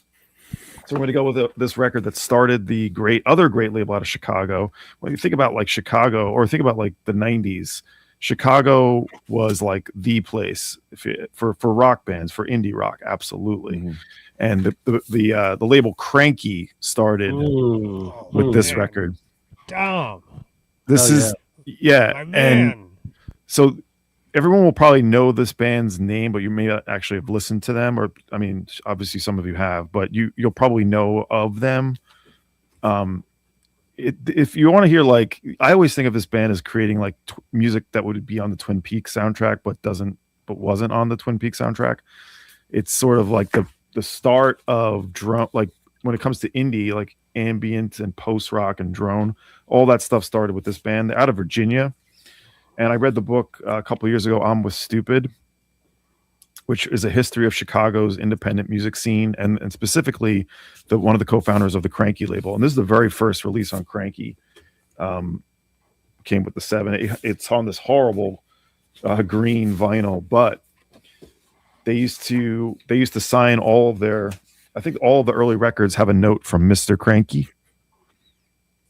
which is fun. So it's like a whole a bit of a primer to what the label was going to be. They didn't think the label would last, really. I don't think it was like a one for one, or they were just putting this out to see what would happen. But this was the very first record, Crank 01, and they're still releasing records today and releasing good records today. Cranky, that is. But LaBradford went from like 93 to the early 2000s, and yeah, this is just patient music to really like give yourself time with. But like I said, there's a weirdness to it. There's like a strange, like alien quality to it. And all the first pressings are on this horrible green, which I'm not a fan of this, but it is the first pressing, so got to have it. But I love this band, and they would make consistently great records going forward too. I think this and maybe the Stable Reference are my favorite. So yeah, it's like a basic, just like a fold over. They were doing this on the cheap, very much on the budget. What else was really good from early Cranky was that band Pan Am. Yes, awesome. Yeah. And Jessamine, another great band. Jessamine, yeah. And it was Godspeed You Black Emperor and Deer Hunter. Stars of the Lid. Yeah. So Cranky, another badass little. So if anyone out there is a fan of Low but has not heard LaBradford, you owe it to yourself to check it out. Good point. Yeah. Good point, Wolfman. How do you feel about the band The No Twist? I was into them quite a bit. I saw them when they did Neon Golden. They came to New York. I remember seeing them there. I loved them. I just sort of I think I just lost the plot with them a bit. Maybe they made great records after. I just didn't hear them. They had a great side project with the guys from Anticon. Yes. Called 13 and God. Right. Very good. Yep. Very cool. Someone in chat mentioned Senior Coconut. I got to see them live a long time ago. They're fun. What's that one you mentioned? 13 what? 13 and God, it was called. 13 and God. The Anticon label. You familiar with that one, Joel, or anybody? Well, Nate, you are, but 13. I'm trying to find 13 and God. Can someone link it? Yeah, Anticon was like the weird left field, more like chaotic version of Def Jux, maybe, or like it was all West Coast, right? That was Anticon. No, Anticon. It was it South, East Coast, and Halifax kind of scene, but like Buck 65, Soul. Who else was on there? 6'2", Sage Francis. Oh, all Ad East Coast Nauseam. stuff. I still have the Ad Ad Nauseam Nauseam. rec. Those are really good. And why was the other big one? Yeah, Rustiform Bodies. Pan American. Yeah, Pan American. Thank you, thank you, Jim. Yeah. I haven't heard these names in 25 years. Ween would not make my list as much as I do like Ween. I'm not consistently a Ween fan, but I have my 3 Ween records that I love, and that's that. Let's The disrespect. Well said. Who is this? Dice Clay? What is this? Oh no, that's more Ronnie Dangerfield. Dangerfield. Yeah. Let's just bow our heads in reverence because it has to be said. And I would be a liar if I knew that this band was so important when I should have known they were so important. But we all love them. You know what I'm gonna say. It's not Nirvana, it's fucking Pavement. Yeah. Pavement. Yeah. It took me a long time to understand why they were so important. I like them, but I guess over the past 10 or 15 years, you just see all the remnants and everything that you think the 90s was, they are, as far as their attitude, their approach, and how influential they were to indie rock, like late 90s and on. I think that they are the pinnacle and amazing songwriters, amazing band, their own style, nonchalant yet sophisticated, which is hard to pull off, in my opinion. I can go on and on about these guys. I absolutely love this band more than ever. The past few years, just been obsessed with them. When it comes to indie rock in the 90s, I mean that's the band to me. It's the band as far as that style, and they're a top 5 favorite band for me, like all time. Yeah, as I go back and kind of rediscover stuff or listen to stuff with a different ear and a different perspective, it's like I don't think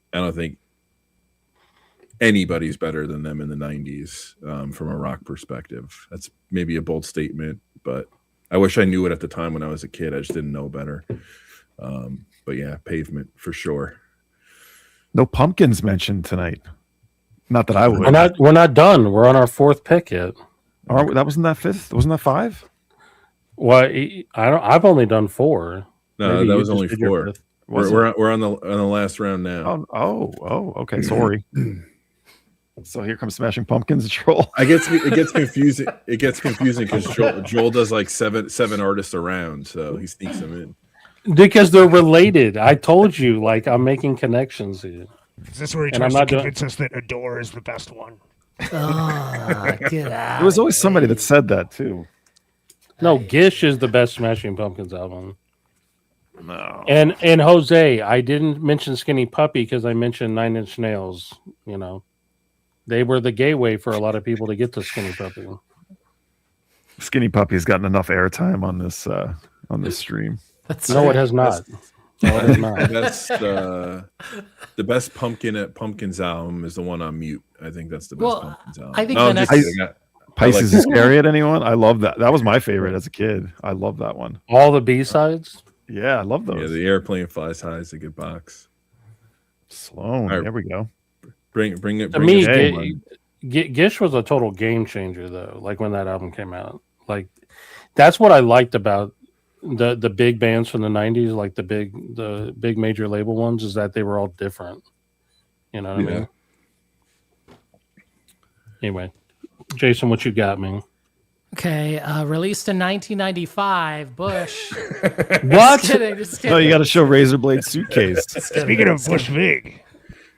So, in 1992, they were probably at the supergroup, because this band had all the right players, but 92 was just too early, and grunge was, big. So they were ignored in their home country, UK, and the US, but it's a popular record. I know that Arnaldo Fidelis Frequency really wanted this record.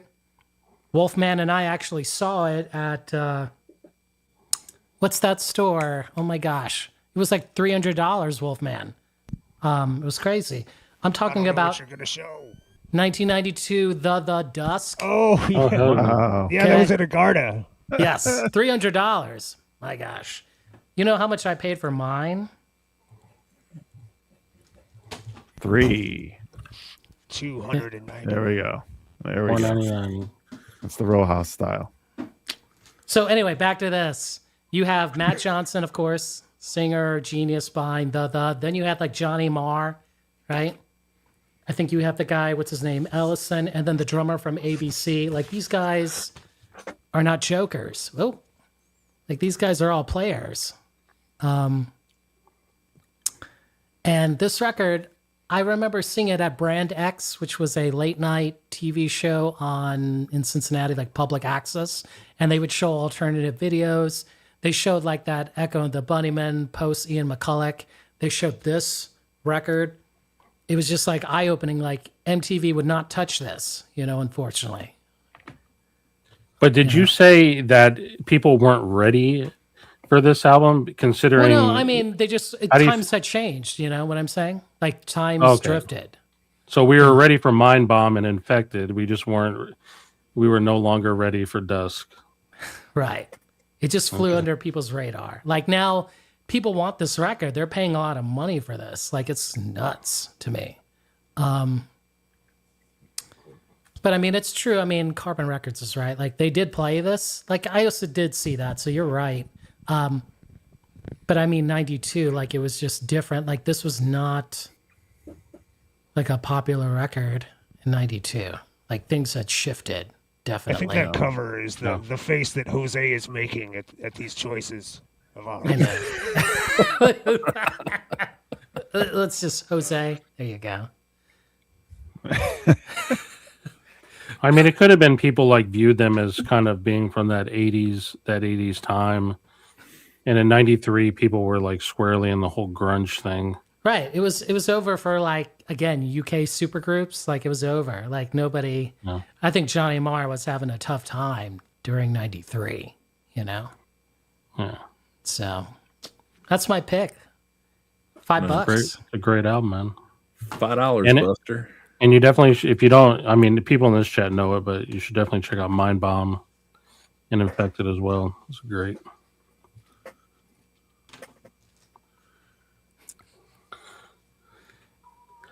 Man, I was about to choose another record. It was about to be.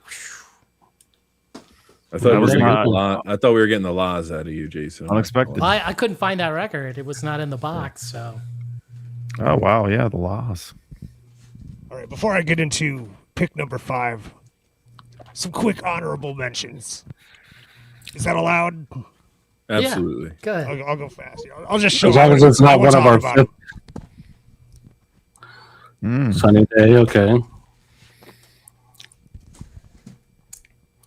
Okay. Earth.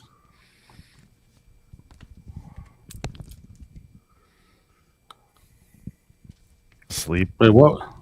That was Sleep, yeah. Oh yeah. What? Can you get that Mo-Fi? This, along with the Prodigy, let people know that it's still okay to dance. 100%. All right, but my pick. The chat already spoiled it. It's introducing. Because this was a watershed moment for sample-based music. People didn't really seem to understand that an entire album could be created only from samples of other records, and that it could be weaved together so seamlessly and beautifully and emotionally.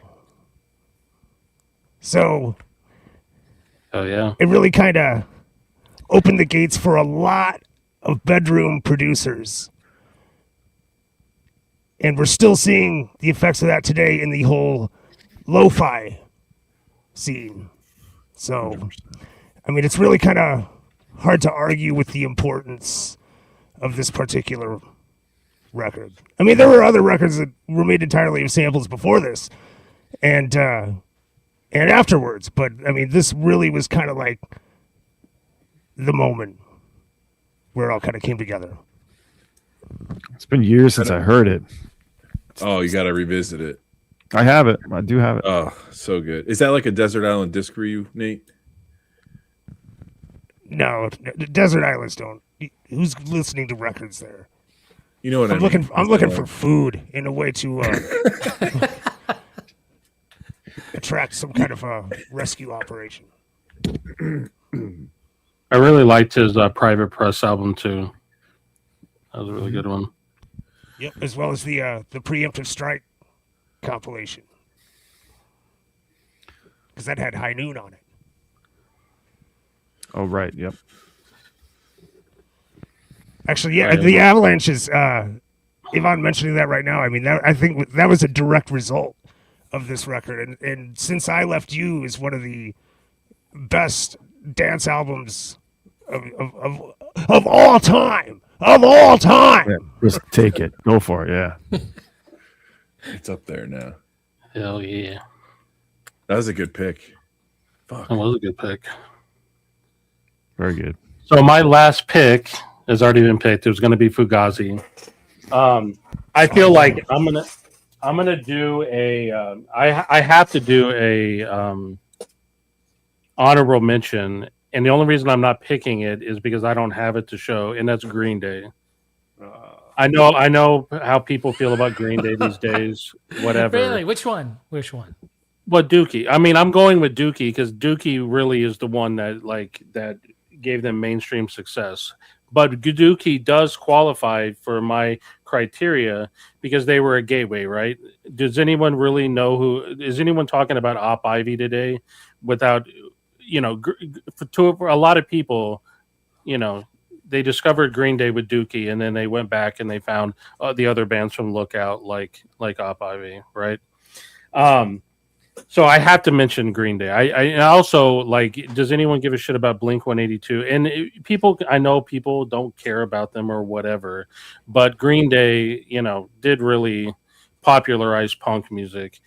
So when I think about the picks that I picked so far today, Nine Inch Nails popularizes industrial music, Fugazi. Anyway, I'm not going to get it, but this is what I'm actually going to pick because I have it to show, and I love this band, and that's Screaming Trees. Now, the reason I'm showing this, not only because I love Screaming Trees, but after Screaming Trees broke up, Mark Lanegan goes to form two other bands, the Mark Lanegan Band, and he also does his solo albums. He also teams up with Bell from Bell and Sebastian, does those albums. He's passed away at this point, but when you really look back at the body of work that he released, it's pretty fucking amazing, in my opinion. I mean, he released probably more music than 99% of artists from the 90s, as far if you look across all of his albums. And for me, with Screaming Trees, it all started with this album. This is Uncle Anesthesia. This is the first album this is their first major label album. It's also the first one where Mark started to have some more influence on the band. For those that don't know, prior to this, the two brothers in the band actually wrote not only the music but the lyrics, and those albums are good. Well, they're okay, I would say, but this album is where Screaming Trees really starts to take off. This one, and then the next one, Sweet Oblivion. And what changed in the band was Mark writing his own lyrics and having more influence over the direction of the band. So yeah, Screaming Trees, Uncle Anesthesia. If you haven't heard this album, and this also goes into what I was talking about with the bands all sounding different. Like if you think about, Gish from Smashing Pumpkins, and you think about Facelift from Alice in Chains, you think about Louder Than Love from Soundgarden, you think about 10 from Pearl Jam, and you think about Uncle Anesthesia from Screaming Trees, they all sound completely different, right? They all get shoved under this thing of grunge. Oh, and also Bleach from Nirvana.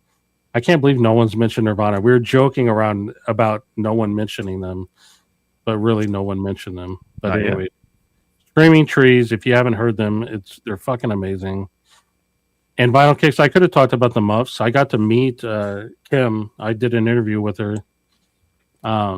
Kim was a pretty amazing person. Anyway, Screaming Trees. Nice. Well, Green Day was pretty influenced by the Dwarves. You could show some Dwarves records. I don't have any Dwarves records, but I do have a Dwarf. I have a Dwarf story. My cousin. Oh, anyway, it's not a funny story. We'll go on. I feel like we could, everybody could bash Green Day. In hindsight, maybe it didn't hold up, but everybody had a fucking copy of Dookie, and everybody played the hell out of it and hid it from your parents. You all did. I did. Yeah, and then what do, right? Well, you go back and you find 29 Smooth or 39 Smooth, and you find Kerplunk, and then you're like, okay, what else is there? And you end up finding Op Ivy, and you end up going down the whole ska thing, and I played you find Rancid on Secret Spins, and guess what? Yeah. It was a party. Yeah. Everybody had a great time.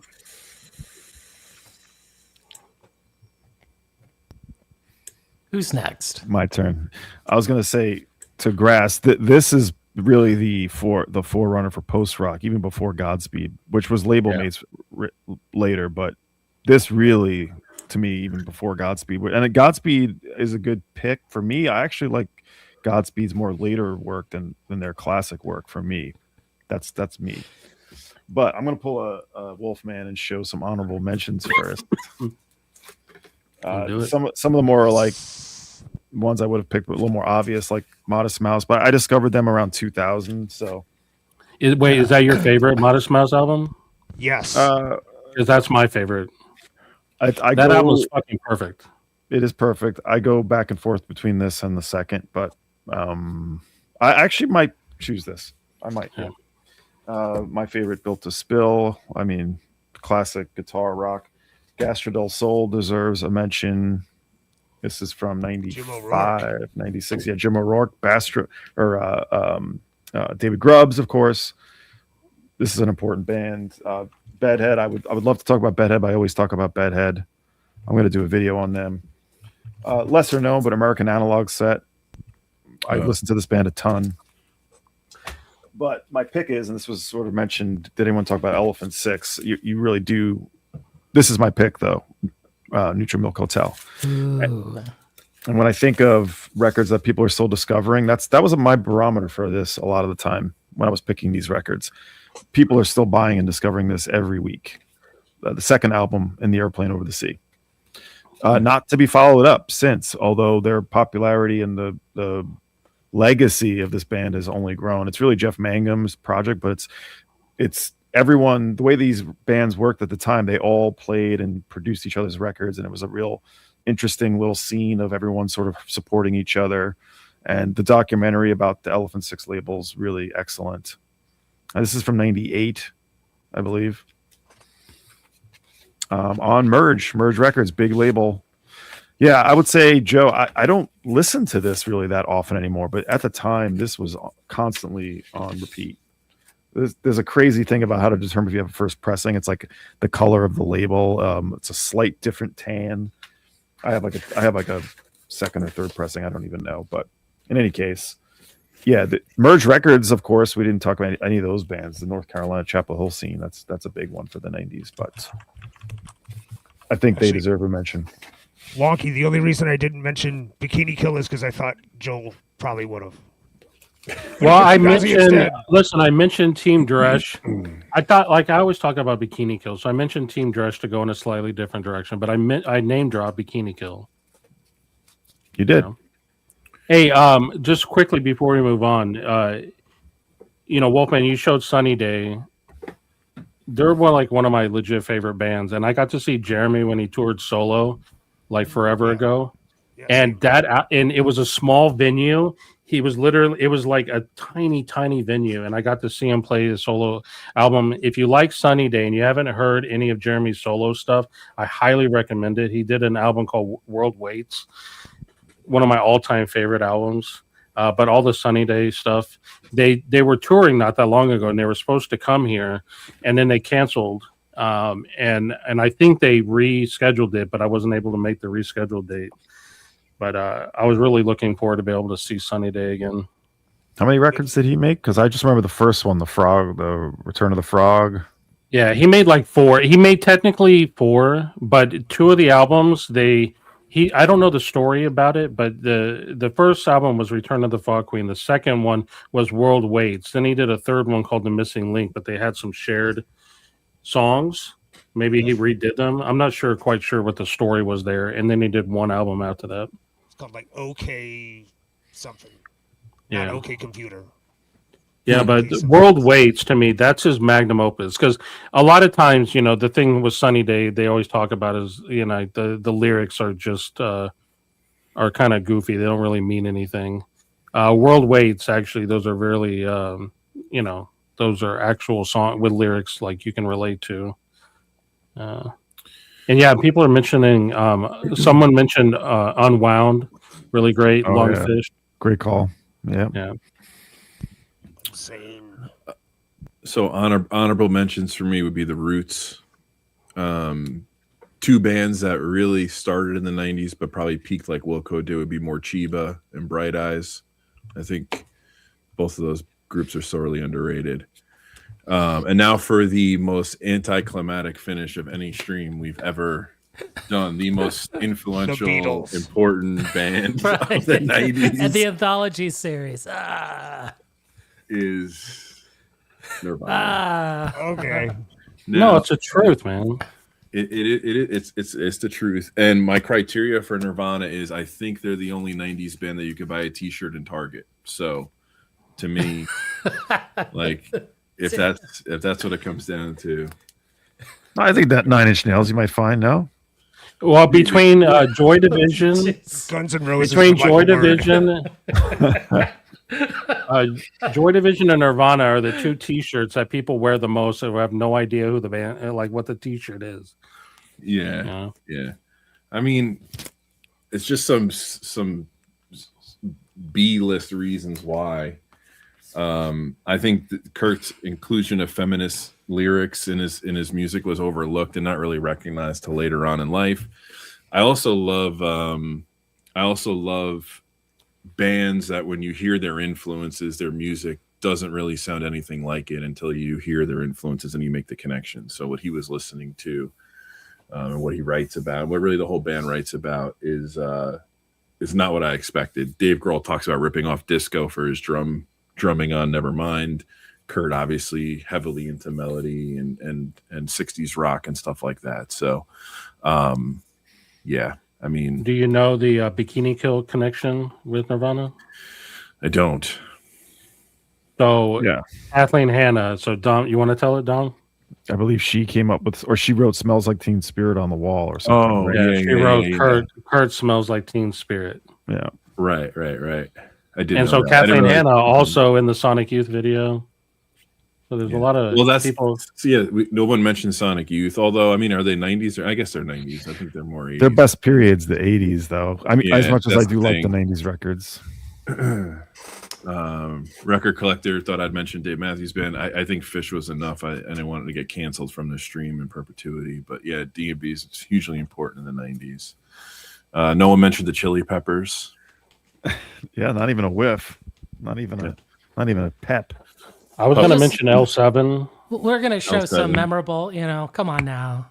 Like, Yeah, Cocktail Twins. almost embarrassed myself at the equipment room. Did not happen. Oh, yeah. Let's talk about that again. No, that's not.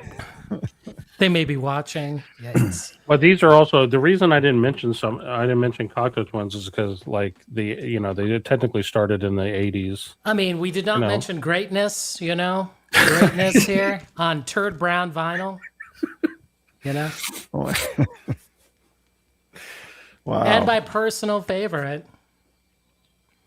I And can't believe we unfortunately, haven't the mentioned reissue sounds like garbage, but we'll show it anyway. Here we go, I know. 96. It's awful.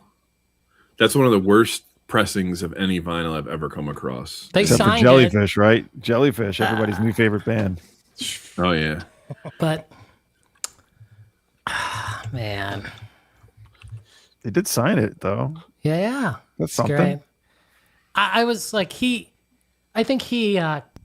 Jonathan Davis, right? John Davis. He actually commented on the Discogs review, saying he had no control over this Rhino remaster or whatever reissue pressing, and I was like, man, that's the last thing you want to do. You want to be that guy. Don't do it. That Do album title not- was more appropriate than ever. Right. Do not go to your Discogs, for your album. You know what I'm saying? Do not comment on this. Don't. Oh, it's kind of cool. But I think that was happening with some of the Spaceman 3 reissues when they were coming out. Pete Kember, Sonic Boom was like commenting, or I don't know if he was commenting on his Discogs page, but he was telling people not to buy them, that they weren't authorized. But Jason Pierce was saying they were authorized or something. There was all these shenanigans going on with the I think it was the Superior Viaduct ones. I think. Oh, I can't remember. Those have all been. That's a whole mess. The Spaceman 3 catalog. You know, I didn't know that we were picking bands only. What the? I didn't. You know, I had no idea. You know. Well, we could always do individual artists. You know. Yes. PJ. She's a '90s queen for sure. If we're going there, then we're mentioning Ani. We're not ending the stream without mentioning Ani DeFranco. No. You know, for Joel here, just for Joel.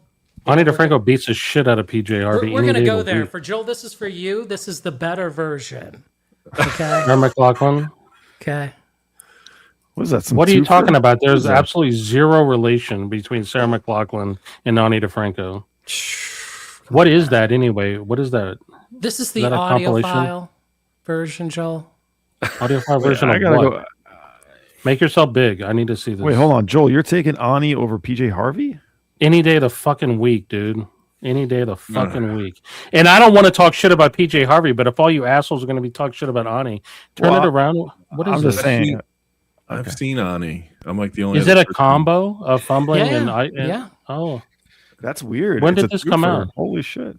I didn't know they did the Freedom Sessions on vinyl. Is that Classic Records? Yes. Yeah, I've seen that.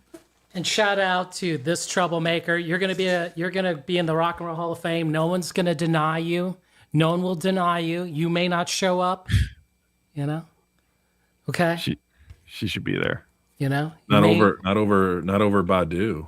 Not before Badu. Unfortunately, he'll get in there. You know. You're dead, but you're gonna get in there. I guess we're not doing solo artists as a follow up to this. I get it. No, I know he's ruining it because he has no self control. He just had to do it. We had a request for the 2000s. We should go backwards, maybe the 1950s. I'm out. Did he die on stage or something?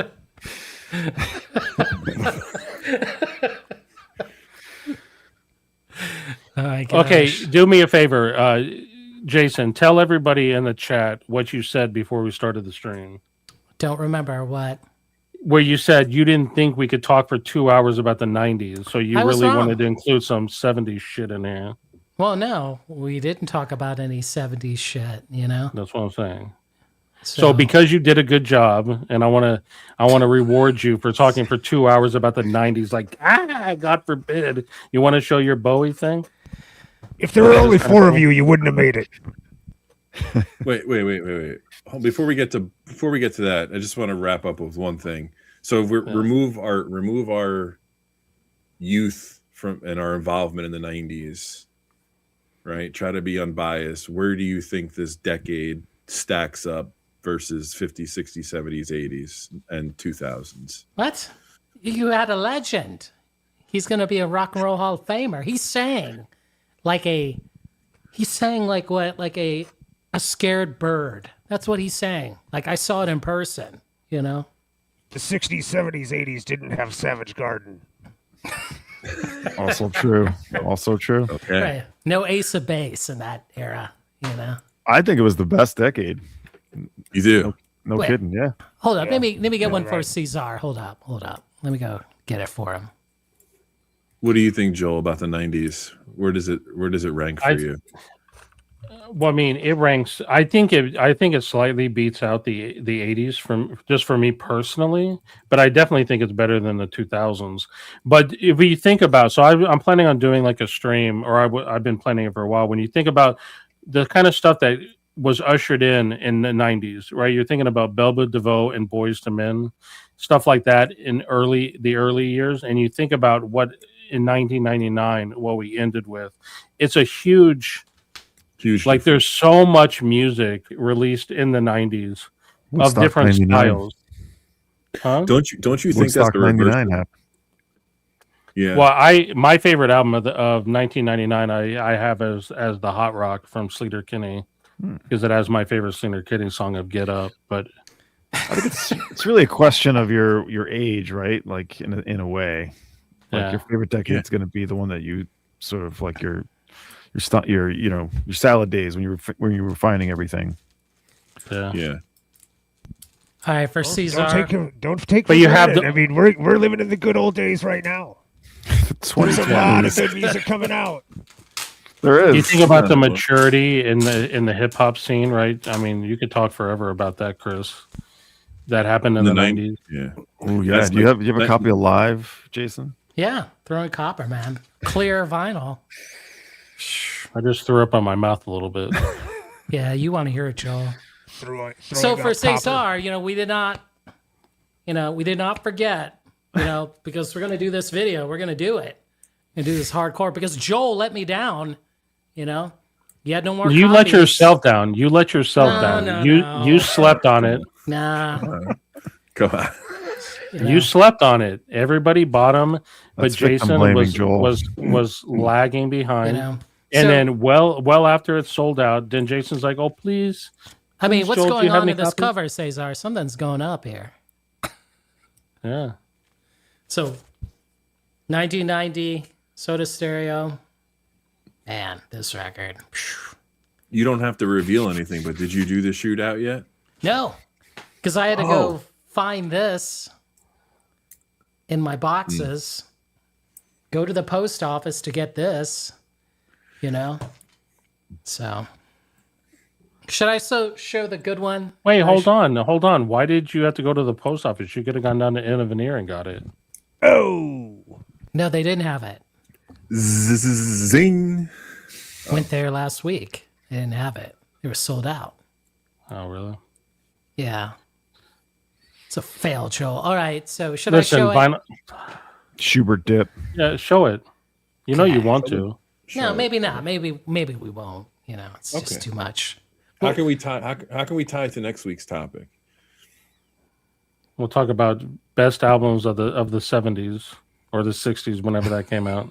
Well, this record came out on 69. Again, it was a failure because he was a loser,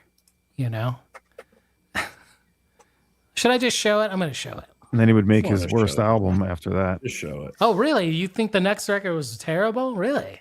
It's Damn. it's the next one is what I'm thinking of, isn't it? It's the one I'm thinking of, right? Well, the next one is what? I think it's Man Who Sold the World, right? Yeah, not a fan. Oh, really? No. He's like rocking hard on that one. Not for me. Yep. So Grasshopper's right. 1969, David Bowie. Okay. This thing goes for 4 figures, which is ridiculous. I don't know why. Maybe because of that terrible back cover here. I don't know what's going on here. Something crazy. Yeah, it is a good question. It's always one that surprises how rare it is. Who'd you swindle out of this one? Can't say. Can't go there. Oh, Man, can't. You can buy it for $26.99 on staticatx.com. Yeah, if you like reissues, dog. Is that a little Reissues rough? of Is the that best. rough though? Is there some tearing up top there? What's going on? A little bit of tearing? We call that a reissue is BG, going to be dead quiet. Okay. BG Okay. plus corner. Mm-hmm. I agree. did you humdinger it yet? Was that where the in-groove sticker was? He doesn't have a humdinger. He's got a vacuum. You show me how it works. It works pretty well. It looked like. Yes. I have a vacuum I'm trying to sell, but I can't really ship it. No, this is only record on Philips, is it not? Yeah. I just realized it's on Philips. I'm like, I don't remember it being on Philips, but yeah. Well, There you go. That's how we end it. Because he was on what, Duram or with the first album or Decca, right? so Duram. what's Mercury? Is Mercury like a U.S. price? I thought Philips and Mercury were related. Yes. Yes. So Right, that's correct. Yes, US. there you go. Okay. That's right. Yep. So Mark is right. Durham, then Phillips. 15% off Static X. So Cesar, if you're watching, David Bowie's in stock. the code is Vinyl Community. Okay, Vinyl Community. I think you did 25% off. What was the one that you did? It was like what was it? F something. Fuck Amazon. Okay. That's when you guys were like talking about buying records on Amazon. It was pissing me off. I That said was good. 25% off. I've been So buying, that's how we get discounts. We got to talk yeah, about I've it. been buying records at Amazon, Target, and Walmart. So maybe you can make it like 75% off. Oh man, look who wanted to show off here. Oh man, Mm. you probably could have Dude, shown Concert some Buddy, logos. you should have. You should have joined Concert Buddy. You always say you don't want to come on though. Thanks to everybody. Thank you, Wolfman. We want to Thank you for having me. Yeah, that was I know I joke around a lot, like, appearance. you know, get snarky and stuff like that, but this was a lot of fun, and I really enjoyed everybody's picks. Legitimately.